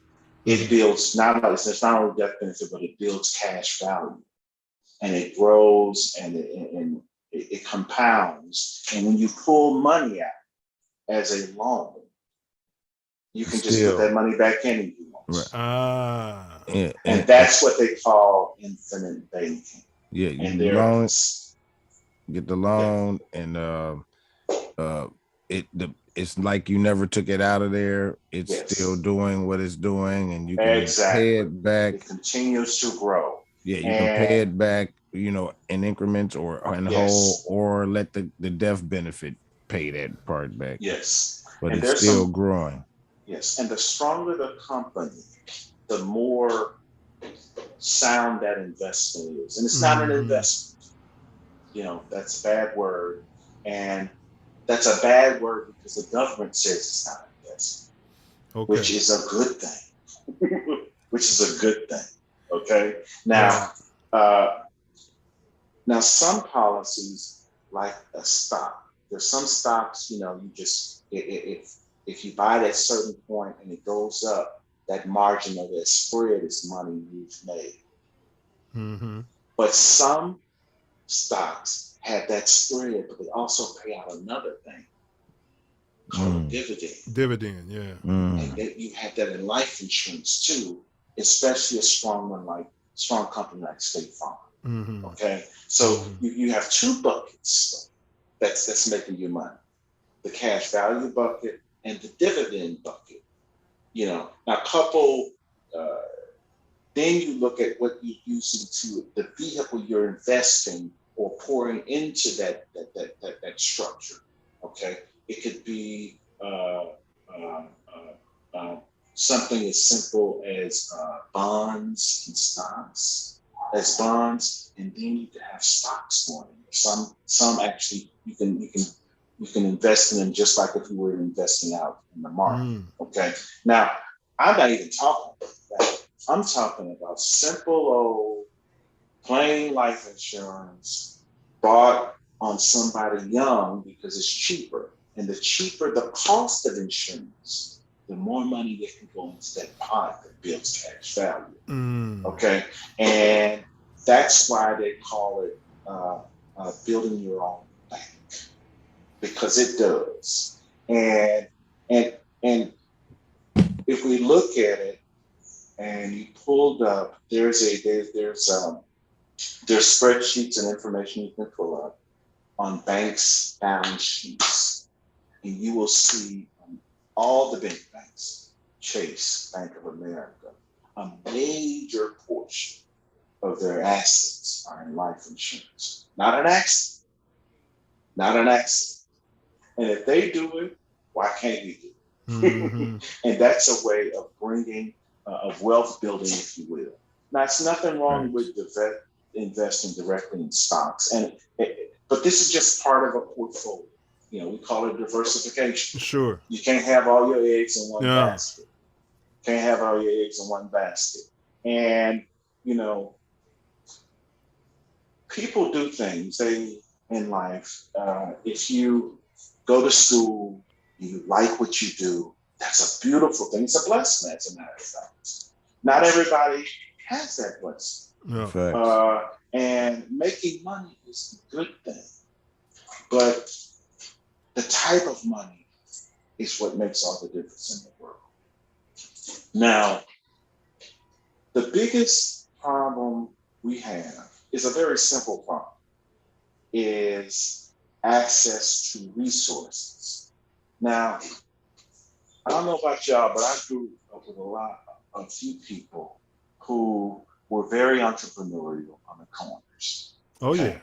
Lumping proletariats. Yeah, and we talking about math minds, phenomenal.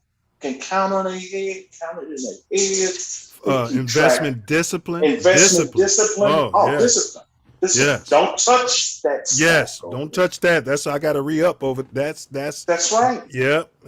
Yes. Yeah. And I would talk, come back home, and we would sit and laugh with some of these individuals, intelligent individuals, and I said, so they asked me, Kenny, why are you doing that? And I asked them, why are you doing that? And they said, because this is a lot of money, and I saw. It's a lot of money. It's a lot of money. But they don't realize that the same game is going on legally someplace else. Mm-hmm. And that's the big difference. And learning all the games. Now, I am ecstatic today that there are so many people, young people, who are realizing this very thing. You see it on YouTube. Mm-hmm. A couple of other, it's more widespread, and the real estate game is on, the investing game, trading, bartering, all kind of things are out there, and it's a beautiful thing. But this is one piece or something like this that everyone should have as part of their portfolio. We should be taking advantage of those. Oh yeah. And I know people who use this for real estate. I mean, if they go and they're about to get a loan to buy another piece of property, they call me and they say, how much I got? And I tell them how much they got. They say, I may need a check, but I'll let you know. I'll see how it goes to close. Okay. And sometimes they use it, sometimes they don't. And sometimes they use it and they pay it back. But they get the cycle of it. They get the cycle of it. And see, this is not subject to the government wants their money. They want it. They get it already when you make income. They take about 30% of it there. They get it when you retire. Because if you were such a good saver and you put everything in your 401k, and I'm not saying that that's the bad thing, okay? But what I'm saying, it may not be the best thing. Yeah, they get it when you die too. If you Yes. don't. Yeah. Yes, they force it. It's called required minimum distributions. Ain't nothing like that with life insurance. As long as you follow the rules and you don't put more in there, that creates what's called a modified endowment contract. But it's a whole lot of room until you get to that, depending upon how much insurance. We got a couple comments in the chat, but I wanted to ask you before. So, generally speaking, someone calls you, because Self was talking about that, kind of using it as a business. Well, it's a bad word, but you know what I'm saying. As your own bank, personal banking kind of. So you have someone who says, yeah, I may need a check. What's the turnaround time generally for that check to be cut? Because see, State Farm just canceled me. I'll say it here. Because of my drive. I'm talking about auto. That's Best insurance I ever had. I mean, don't get me wrong. I kept speeding.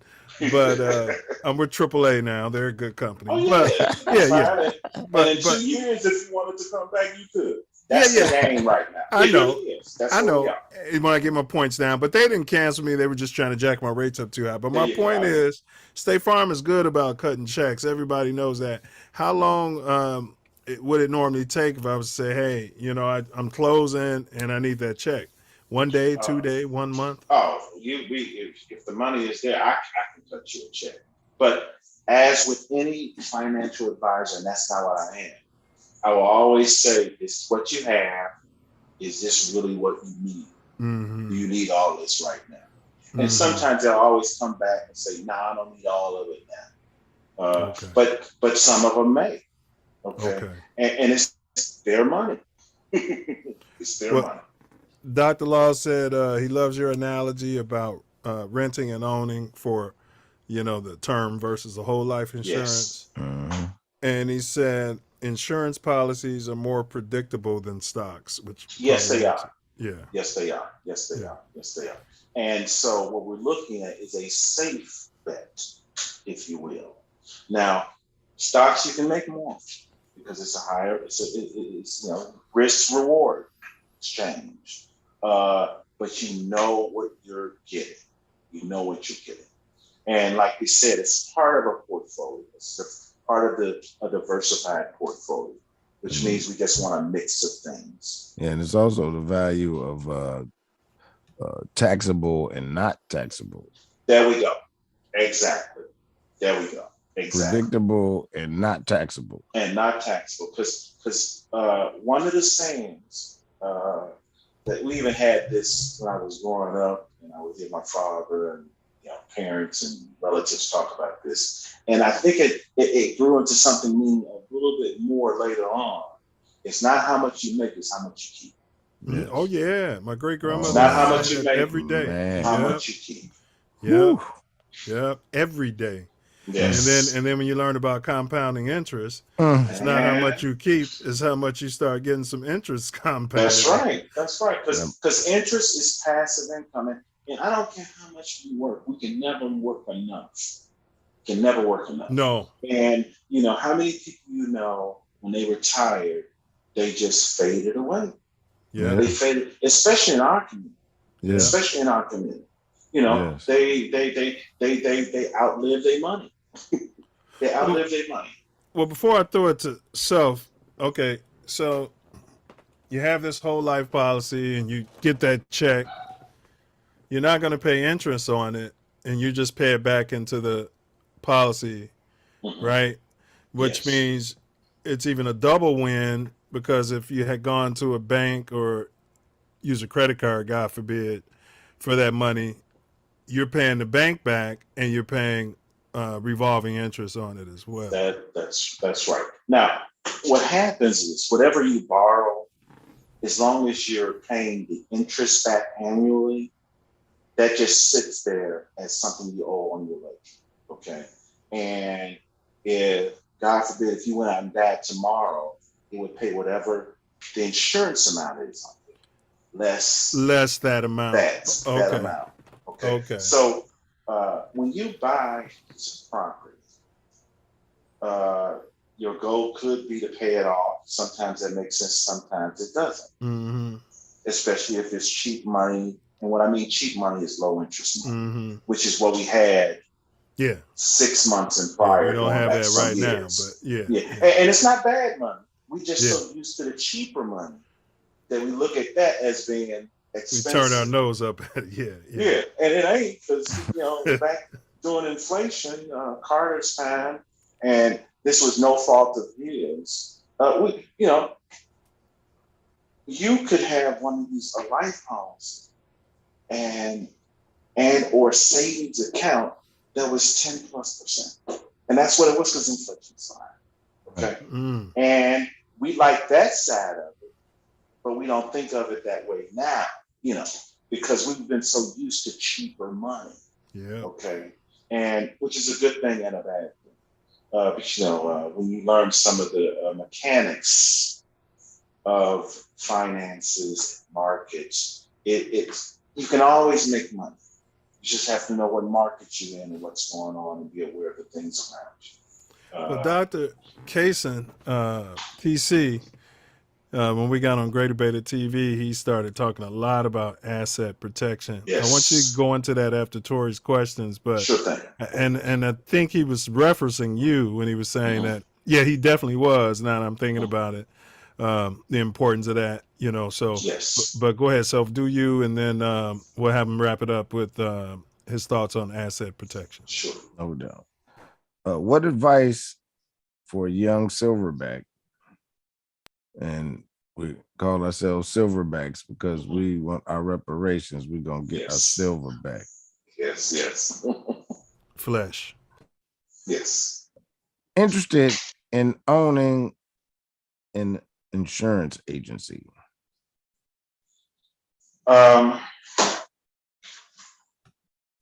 If that's something they're interested in doing, I think you have to look at the outlay of it, because the bottom line is you don't want to just be doing it to do it. You want to make money, like with anything. One of the other pieces of income or asset building is a business. Why is a business so advantageous?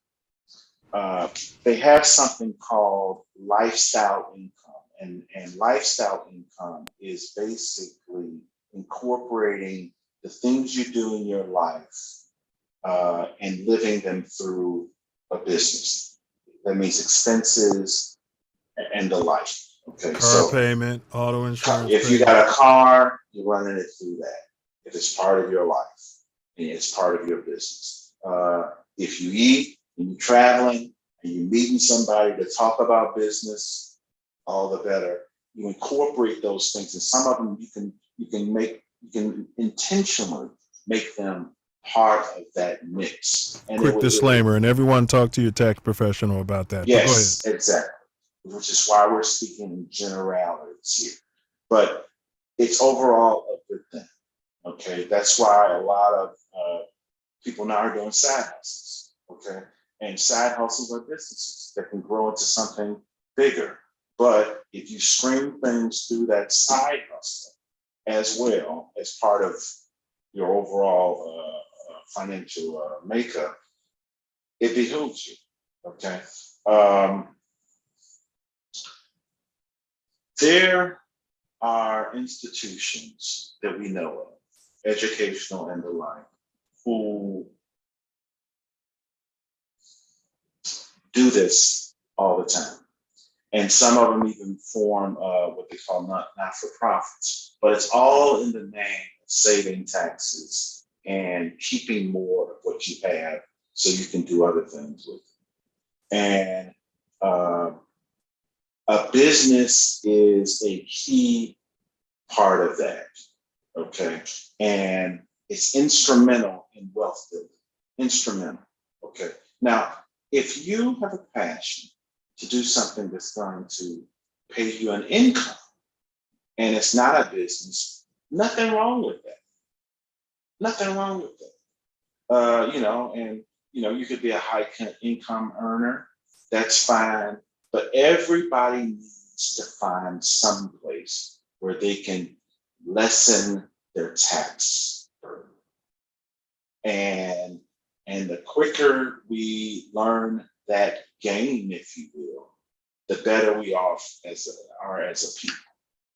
And so I think insurance is a good area to start in, but you've got to know the numbers, you've got to know the areas. Just like with anything, you've got to understand what the business is about.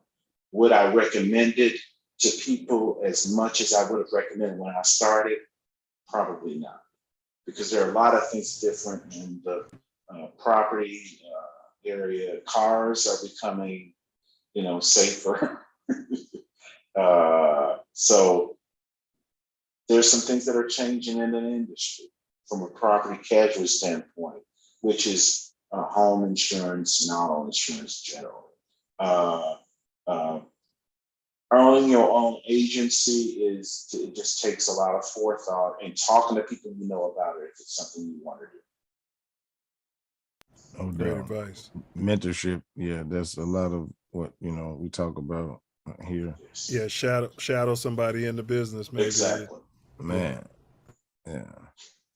Excluding yourself, who do you attribute your political will and personal success to, and why? And why? I would start with my grandfather and my father first.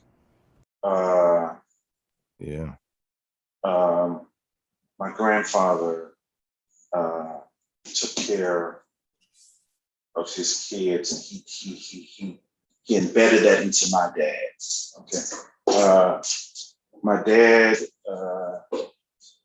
they grew up, for lack of a better word, they were sharecroppers, him and my mother. Okay, and didn't like owing the man at the end of the year every year. They always owed. I don't care how much cotton they picked, they always owed. Always. Could never get it. No doubt. And he, one of the brothers who owned a couple of pieces of land, took a liking to him and showed him how to fix cars. And so he would fix their cars. And back then you could do stuff with you. And he brought that same he brought that knowledge with him to Chicago. Okay. And he worked for a little while in metal shops, and he just got to the point he didn't want to work for anybody. I bet his hands were as hard as granite. Oh, hard. Yeah. And talking about a silver. That's what we talk about. So I learned a great deal of that from him, how he went through life, and it gave him a sense of, I don't need you, and I longed for that, which is why I knew I was going to have to do something entrepreneurial in my life, and I did. I also learned a great deal from the maternal side of my family, in terms of they always kept a stash. There was always a stash. Black women always got a stash. Go ahead. Always got a stash. It could be on them, or it could be someplace else. But there was always a stash, and I learned a lot from that. So that's where that started. Hey, man, Jules. So Leland A. White Jr., Alpha Row 51, knew your dad, huh? Yeah. Yeah. Yeah. All Yeah. right. Self, did you have anything else? Because I just have him take a couple minutes to break down his thoughts on asset protection. He's Oh covered it a no, he little. can break that down, but yeah, that's what our nation needs, and we Yes, need to Okay. hear the it. importance of asset and protection and good ways to go about it. Okay. Okay. Now, okay, auto insurance became mandatory. Okay. Um, when it became mandatory, it wasn't really to help us. It was to create a safeguard. Uh, um, it was to create a safeguard because how the losses were affecting uh, the insurance company to pay for our losses. We say Okay. it all the time. Okay. That's, Now, yeah. every industry has its lines, and I was privy to experience to walk alongside some lobbyists and go down to Springfield on a number of occasions. Okay. Now, what is the benefit of auto insurance to us? Because we oftentimes don't get that because nowadays it's mandated. It's the first line of protection for any assets you have. Because the biggest area or the first area or the most prominent area that someone's going to be sued for is the resulting from driving a vehicle. Okay, especially in highly populated areas, which Chicago is. Okay, so if you got a $200,000 house and you walking around with a policy from a liability limit that only covers you from 100,000, the insurance company can only cover you up to 100,000. So the thought processes has to be, I need to get this and make it work for me, not just because I have to have. Okay. So your first line of defense is liability limits to protect your assets. And your biggest assets, but the most common for any layman is gonna be your home. Okay. And as we know, it's easy to get over $200,000. So making sure you have adequate limits, okay, of liability. And liability is what covers you if someone wants to sue you, okay? And you wonder why there are so many commercials about people, about lawyers who are there for you. They're there for you, especially if you were a decent company, because they know they got a pot, and people gonna come after that pot if they know you have it. Okay, and if they know you have it and you got enough, you're all right. But if you ain't got enough, then you got something to worry about. Okay? Like that football player who pushed the cameraman. Yes, exactly. And that's a whole different type of insurance, but still there's coverage for that. And you should have it in place. Okay.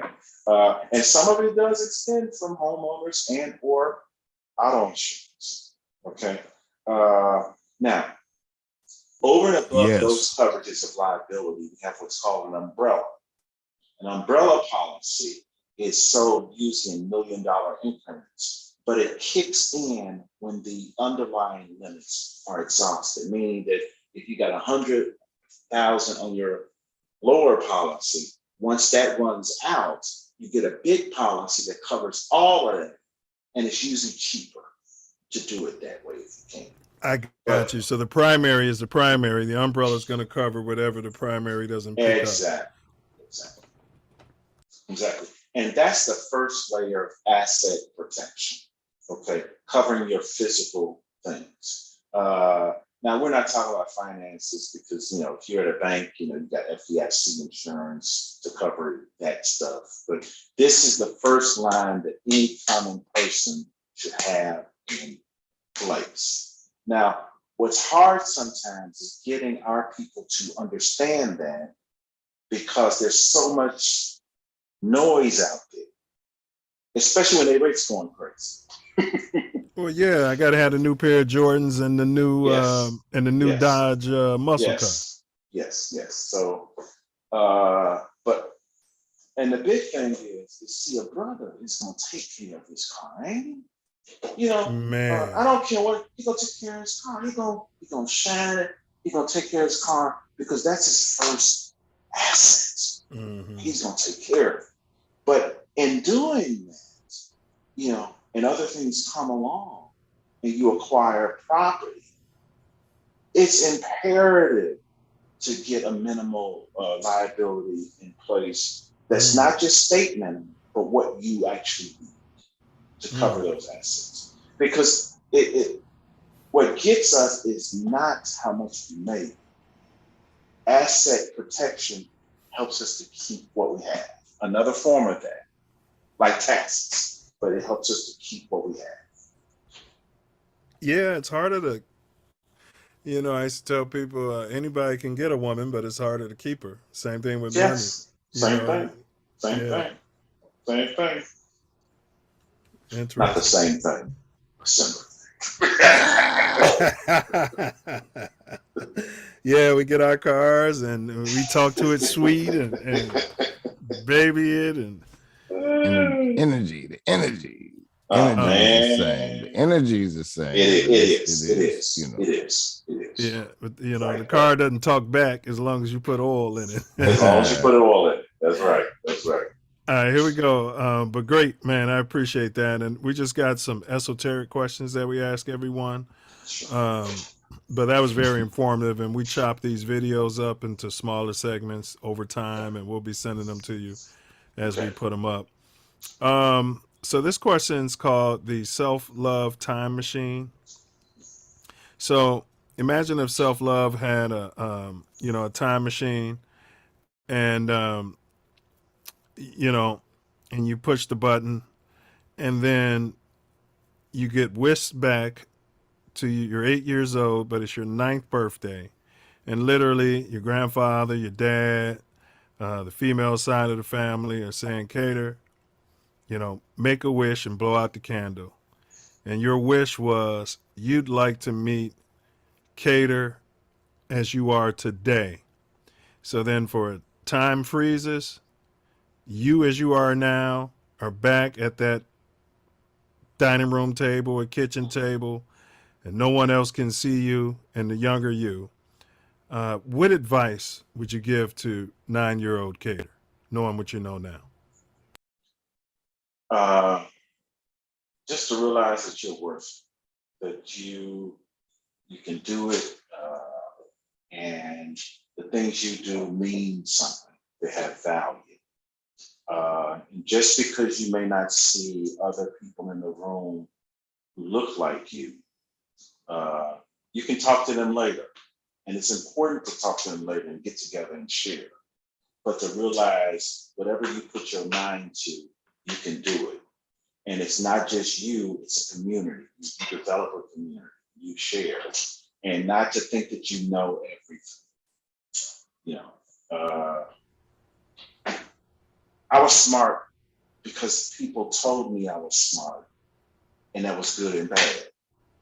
Mm-hmm. And good because it gave me confidence, but bad because in some instances it stopped me from learning and asking questions, because when I ask questions, it means I don't know something. And to put that pride aside, and that's what I would tell myself, is to continue asking questions, learn and read and learn from those lessons and those mistakes, but realize you can do whatever it is you want. That was powerful. I just read a book that I donated. Can't remember the title. Self Love, no, I'm good for that. Can't remember the author either. And then Self would be talking to me about a book, and I'd be like, oh yeah, I did read that. But that was exactly what she said. And I even want to say she was a professor at U of I at some point, from what I was getting from the book. White lady, and she's talking about how to raise your children. And she said that many parents make that error. And what we should be telling our children, as opposed to you're smart or you're talented, we should always reward the effort. Yes. Talk about the effort that they put in. So you aced that test. Good job on all the work you did and all the homework and all the studying and all the questions you asked. Not that you're smart, because then they're going to think it comes easy. Then you go down there to a place like University of Illinois, and you know what I mean. And you'd be like, whoa. Yeah. Everybody told me I was smart, Professor. You know what I mean? And everything is graded on a curve. Oh my God! Thank God for the curve. Yes, I was flunked out. You got to be in the matrix of that. Be like, wow, what happened? I was the smartest guy in my class. Oh yeah. Year after year. Yeah. Now, what is going on here?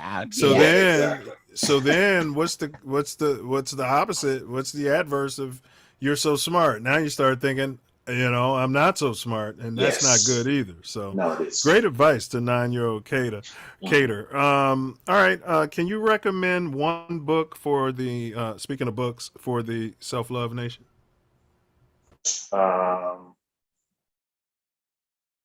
Yeah.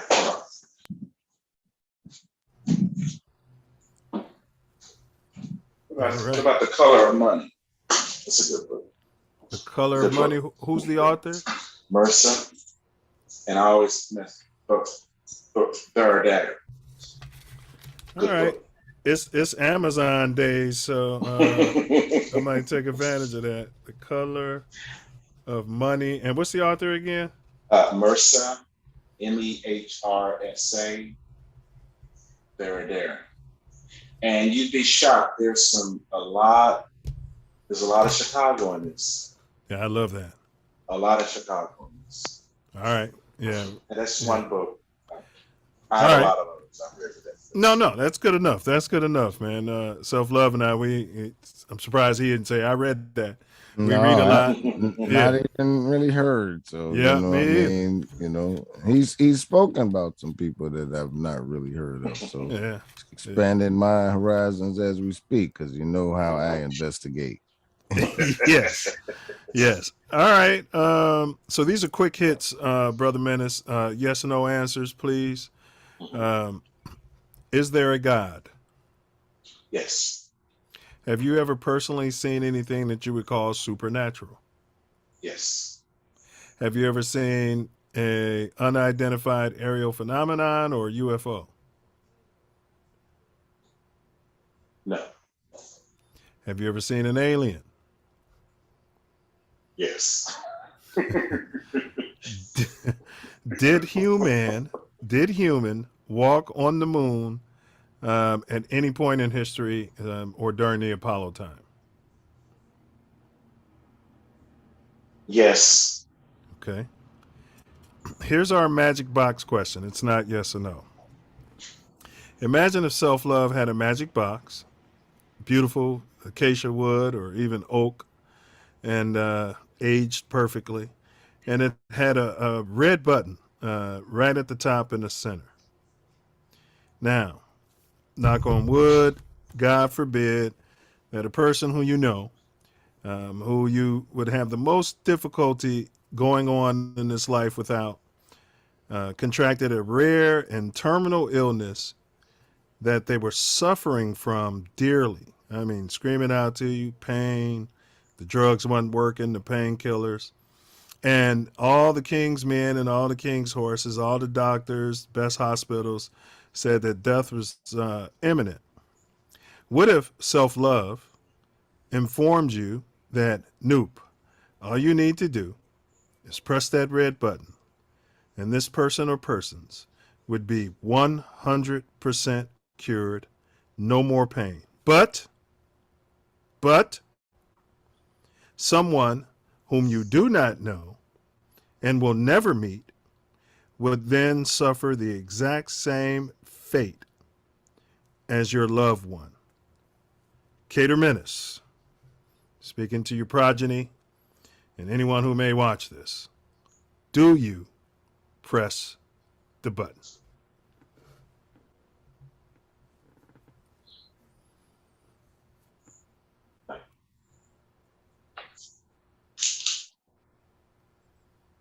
Now, pressing the button would mean a cure for either completely. all their woes, everything gone away. Yes, Correct. cured, 100% cured, healthy, no more pain. But a stranger who you don't know, you'll never meet, will then be afflicted with the same fate. Could be on the other side of the world, could be anywhere. Do you push the button?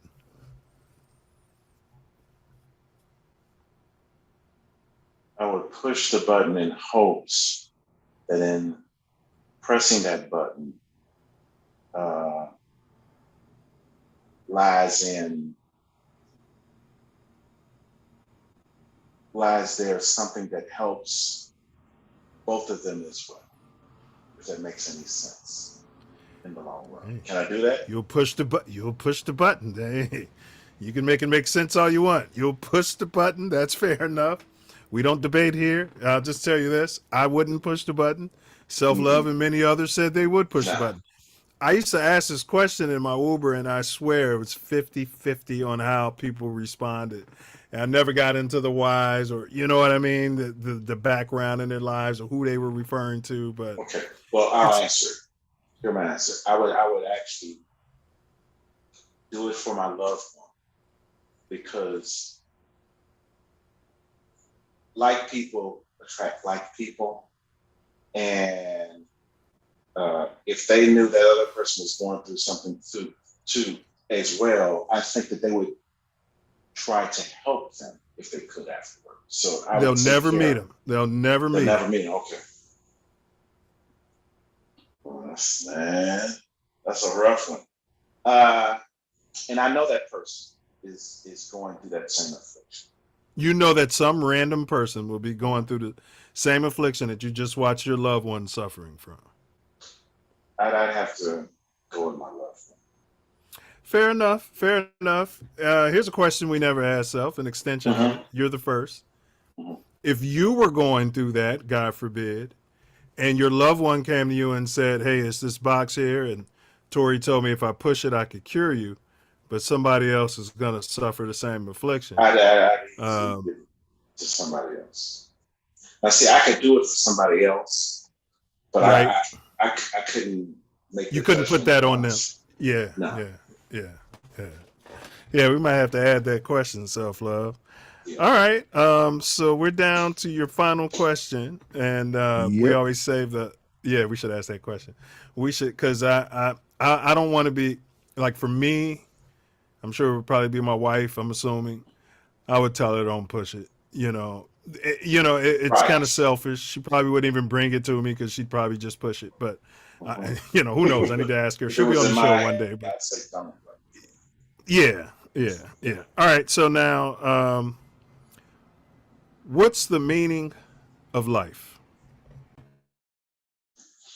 You know what?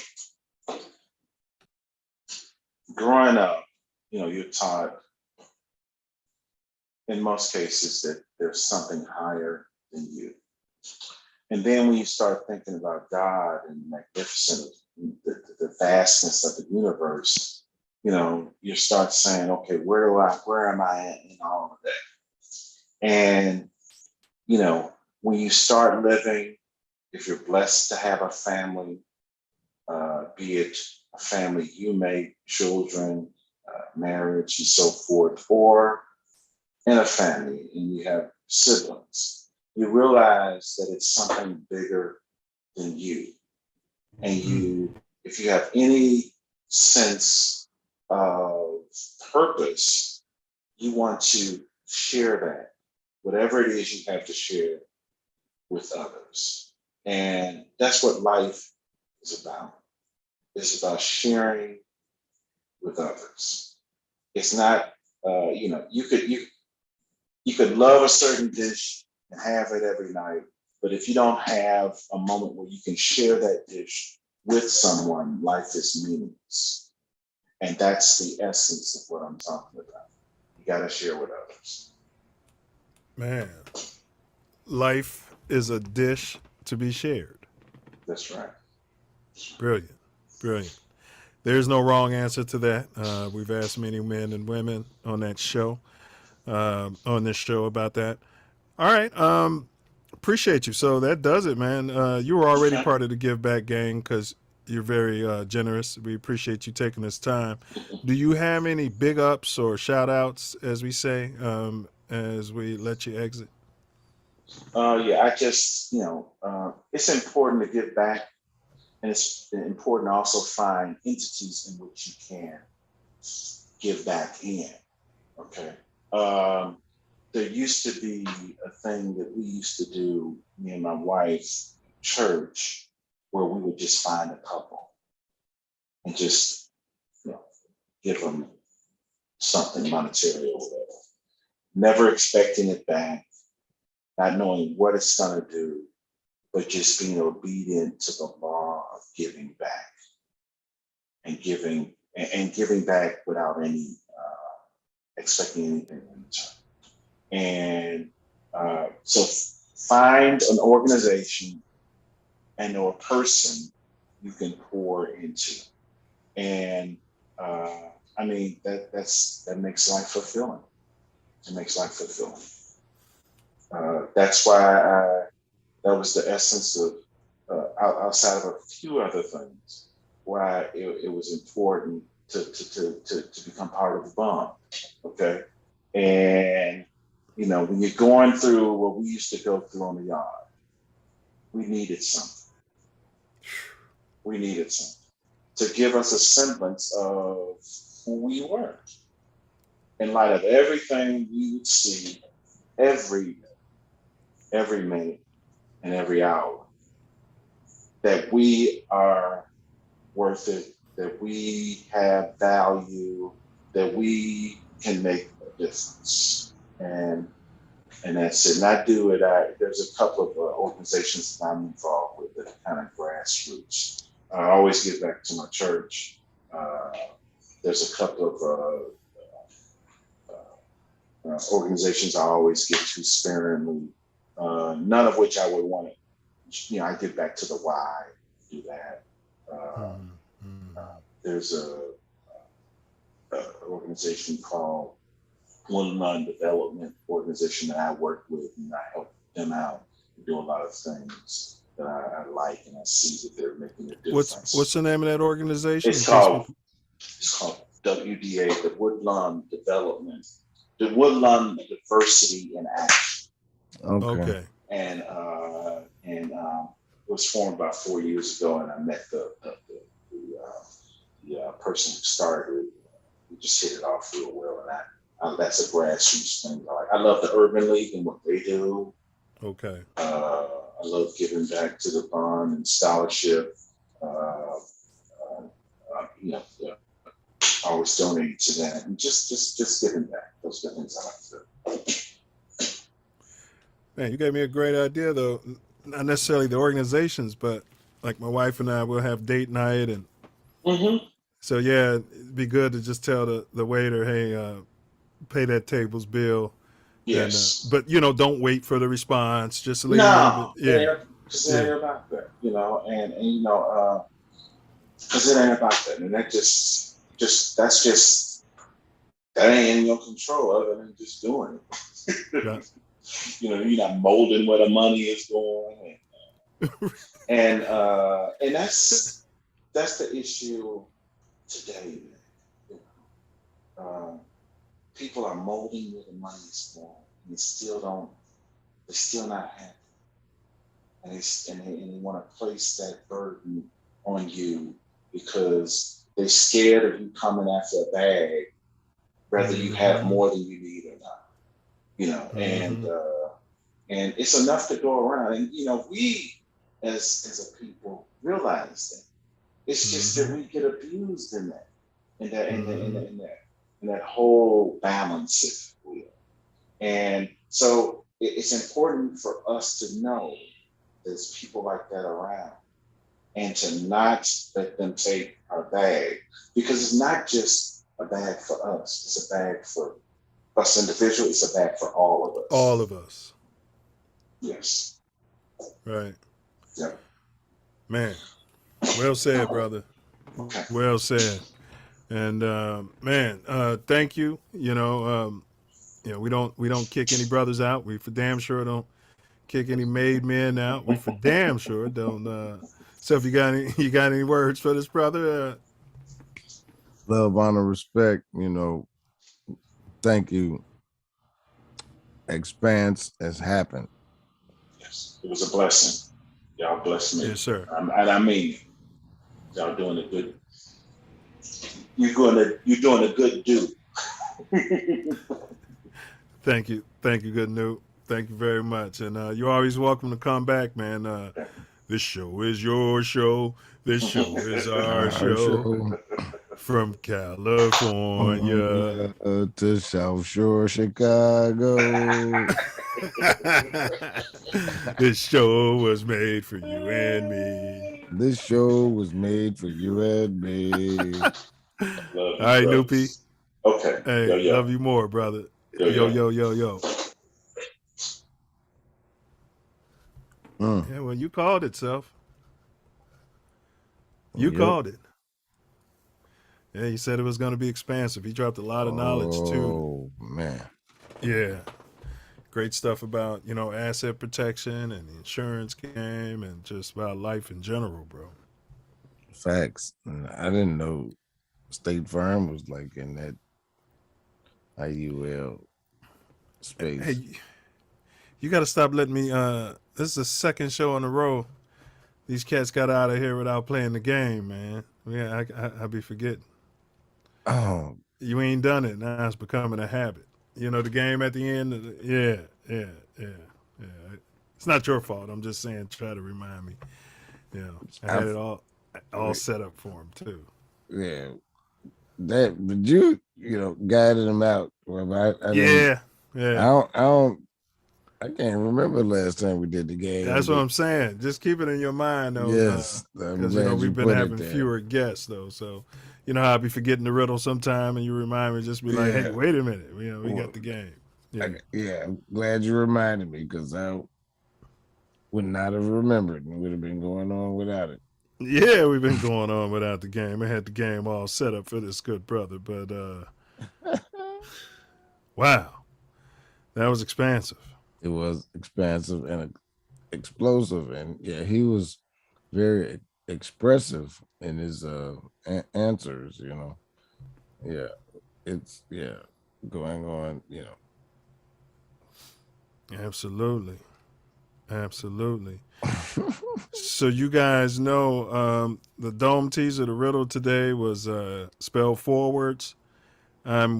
Spell forward, I'm what you do every day. Spell backward, I'm something you hate. What am I? And self-love? Live. Live backwards is evil. Right. Facts. So that was the key. Self-love got it. Omni Overseer got it as well in the chat. So big ups to both of those gentlemen. That was the riddle. You guys, next week, self-love. Next week, we're going to cover why are black women the least likely to be married in America. Uh-oh. Uh-oh. I bet YouTube will let us go in on that one and won't censor us. I'm not sure. Oh, that's true. But, yeah. Gonna be a wonderful conversation.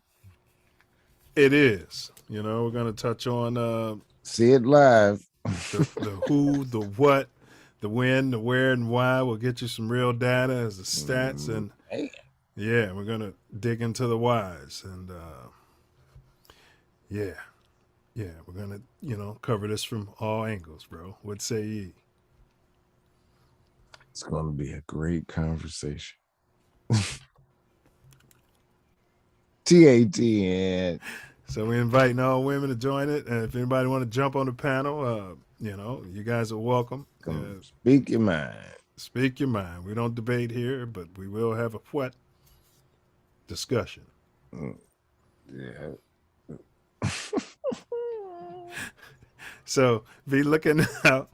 We'll get the promo video out accordingly.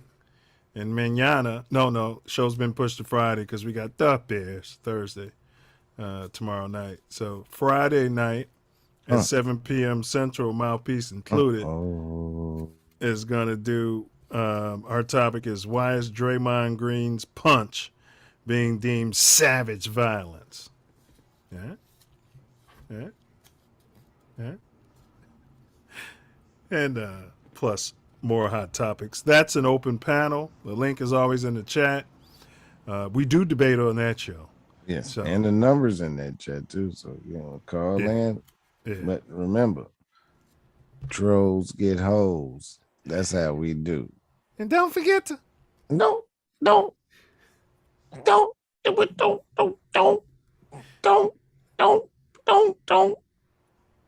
forget to bring your mouthpiece. Yeah, and don't forget to bring your mouthpiece when you do pull up. You better come with thick skin if you come in mentioning something outside of the realm of what's going on. Yeah. Yeah. And feel free to put whatever in your cup that you want to put in your cup. It's a fun show, but it's about politics. That's sports and politics. We go in. We go in. Yeah. Pull up. Yeah, they suspend us for this show, talking about hate. They must not be tuning in to Mouthpiece Included, huh? They don't care about that information. The AI is like, wait a minute. Hold up. This wait. That flag. Ding. Pulled out the red one, not no yellow flag. He pulled out a red one, like All right, so now turn it over to my brother on my left for my favorite part of the whole shebang. My right, my favorite part of the whole shebang, and that's wordsmiths. Final words out there.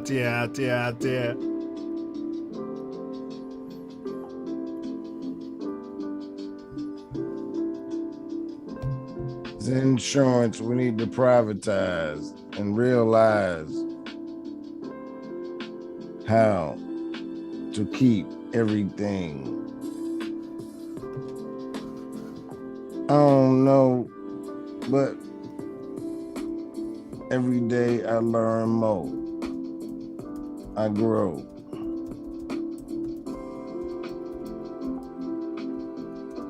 It's a trip.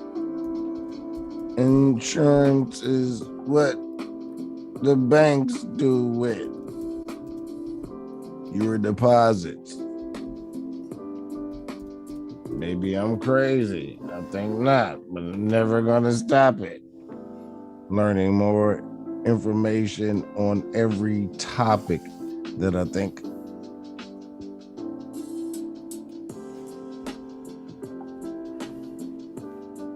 And it's easier than moving loads of fiat through Brinks.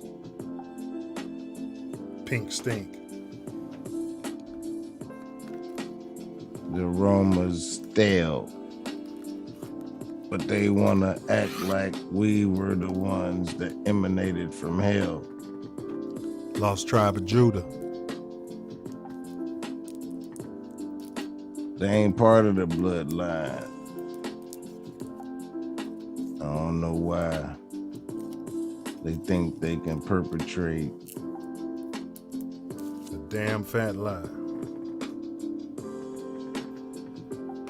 Yeah, because they must have fell out of the sky. How they live where the earth burned them and they got to stay within. And how they murdering the people that invaded and been chilling there since.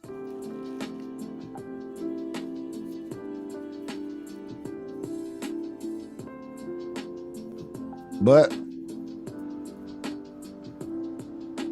we indigenous to the planet, and we've been everywhere, goddammit.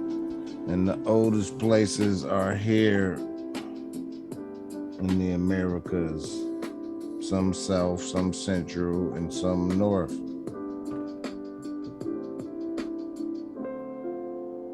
Wow, north, Norse. Even them people was us.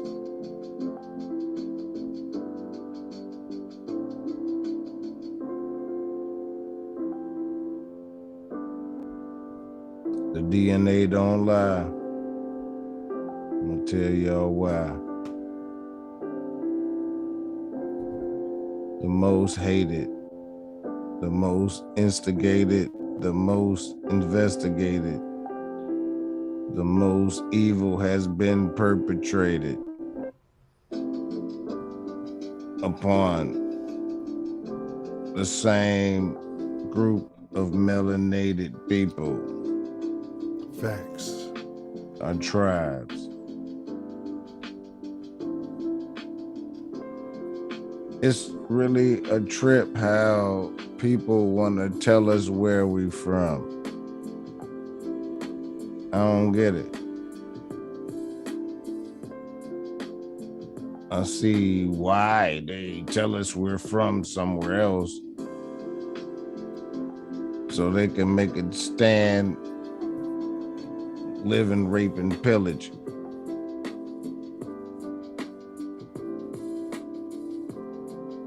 They want to keep us in the dumb state. Except we can move along with them at the same rate. It's easy for me to see insurance is a way to be on top of the game.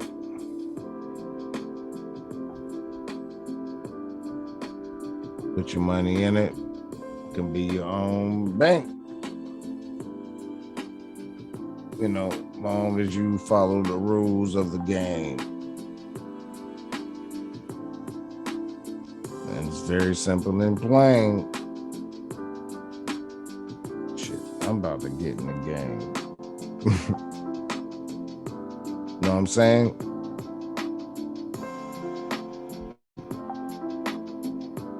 Let's elevate. Let's generate energy for a higher state of mind. Love y'all for your energy and time.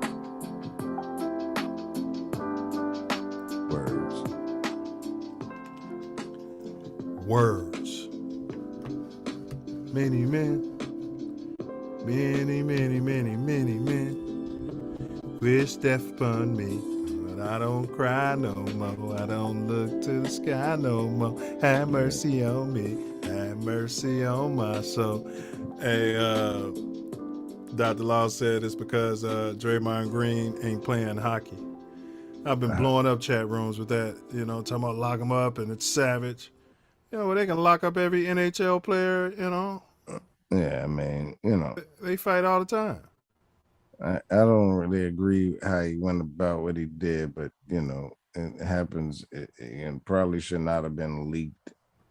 That was very much on purpose. Well, let me ask you, though. If you're arguing with somebody and y'all are having a back and forth and you walk up on that person and then they push you,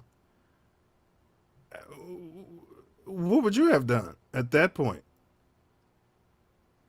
I mean, this is a teammate, and you know, he bumped him. He didn't just walk up on him. It was like, and he didn't expect him to do that. He was like, you know, but he should have been prepared. Just like I said, the flight attendant should have backed away from you walk that up guy. on somebody. Y'all are having it's chippy, and you know, and everybody knows when the line is crossed. Somebody walks up on you, yes, and he bumps should have you. been prepared. Yes, you got to push him. If you push him, then you best be prepared. Follow it up with some lefts and some rights, or at least protect yourself. Right? He made contact with him, and then he pushed him off him. He should have been prepared. That's all I'm saying. He's already walking up on you. I wouldn't have pushed him. You just could have just bip. With the, you know. Teammates fight all the time. They do, but you know, he ain't about that life is what it all boils down to. I mean, I get it. I mean, I hear you with the teammate stuff. I'm not saying Ain't about that I life fought is what it all I about. fought teammates before, but I'm just saying stuff happens in the locker room. You know what I'm saying? And it shouldn't have been put out. It was put out for a reason, because you know, my personal opinion. Yeah. But I think either the team, we're going to discuss it tomorrow, Friday, but either the team Self Love leaked that video, you know, so they can lower his value, or Pool's team leaked that video. Oh, it might be because, you know, they saying dude wants to go to, you know, that's, I'm using dude, you know, no disrespect, because I don't want any issues or whatever. He want to play in LA. Who, Pool or Draymond? Yeah, Draymond. Yeah. So it could, his people could have leaked it too. I mean, because. And they're saying he was having some sort of issues, personal issues too, that was going on, you know, off the court stuff that, you know, he said it shouldn't have allowed to carry over into, and it's life. That's what I'm saying. That happens, man. But to any kids out there, you know, your teammates treat your teammates. To be put on blast was the whole thing. And then I wonder, I need to hear the volume, because there's a reason Golden State didn't suspend that man. What was said when he pushed him up? Like, there's certain, like, all I'm saying, Self, is people, you say people ain't about that life, but somebody walk up on you and you push them off. Get up off me, B. I don't know what was said. I don't know. I don't get that football. Hey, that's all I'm saying. He was from someone that was there, but I'm not seeing no evidence of it. Someone that was there, it was like, it was a bunch of, he called that man, he's calling him a bitch and a pussy and a, you know. Draymond was calling him that. Yes. And so that's on the organization. Like, so you just, for no reason, just started calling him a B and a P and walked up. It was probably, I can't buy that. It's been building up. It's not like a one-day event. That's what this is not. That's not what they gonna pretend it is. It's not a one-day event where it just, and nobody's putting it on. So like you said, you know, it's a team thing, but if I'm the coach, I'm not letting that man walk up on him. Like, that's all I'm saying. I would have loved to have heard the audio. Yeah, I would have too. I mean, so there's been times he tried to get in between them. Who? The coach. Steve Kerr didn't, and that coach didn't do a very good job. He didn't. You got to grab Draymond Green and pull him away before he even gets there.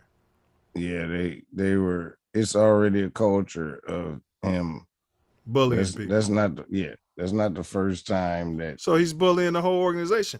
That's all I'm saying is I've been on teams and the leagues but I've been on teams, and there's men, there's coaches, there's other teammates.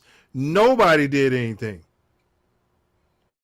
I've seen, you know, you guys be like, Mills, cool out, or, you know, Torrey, cool out, man. You know what I mean? Like, man, just next play, you know, that kind of thing. Nobody did nothing. Yeah. Well, you already know, because we go play against some lily white place, and, you know, the refs are lily white, and they're like, yeah. All right. We're going to get into that Friday. You're melanated. You didn't do anything wrong, but you're the wrong thing, so we'll go shoot some free throws. Hey, Taser. Thanks for your support. Wait a minute. Let's get it again. Hold on, people. There we go. We're going to close this out. Yeah, we'll get into that, though, man. And then, what's his name? The football player? Do you think you are the one? Which one? Push the cameraman. Yeah. Oh, man. I don't about to get sued. You know what that means? I don't even know what that's about, but he gotta be insured for that. The team gotta. Yeah, but they charge it. Oh man, that's some. Like, how you supposed to protect himself? Saying you mad at the game, the cameraman got to get out the way. He can't be right there. Bullets are boomerangs. Yeah. Don't stand your ground. Murder, suicide. Yeah, for sure. An eye for an eye. Silence is violence. See something, say something. Woo-woo. Woo-woo. Greed plus ego over fear. That's the theory on how you create a slave. All dead, charity plus humility times love, freedom. Freedom. Do not answer questions. Yeah, but bro, everybody know you better question everything. Fear is illusionary. It's cap. It's only love. Facts. So vibrate it. Forgiveness is the highest love vibration. So, do something charitable for a so-called enemy and to be hurt people. Healthy people can help people. Free Jeff Fort, Chief Malik. Free Larry Hoover. Free all the guys, man. Absolutely, because prison is slavery. And when you're in this universe, whether internally or externally, be like St. Pedro. Keep your eyes on Yahushua. Be focused. And you can walk on H2O. Yeah. Stay focused there, because he lost focus. But any focus, we can just move mountains, bro. It's just like that one right there. Yeah, I see it. Yeah. How I'm supposed to do that? How I'm gonna move a whole mountain? Hey, no, you ain't. But when you and me put it together, you know, I need 2 more creators there. All we need to know and declare and say and watch, that place will be like faith of a mustard seed. I'm gonna let you in on a little secret. Being the one is just like being in love. No one can tell you you're in love, you just know it. Through and through, balls to bones.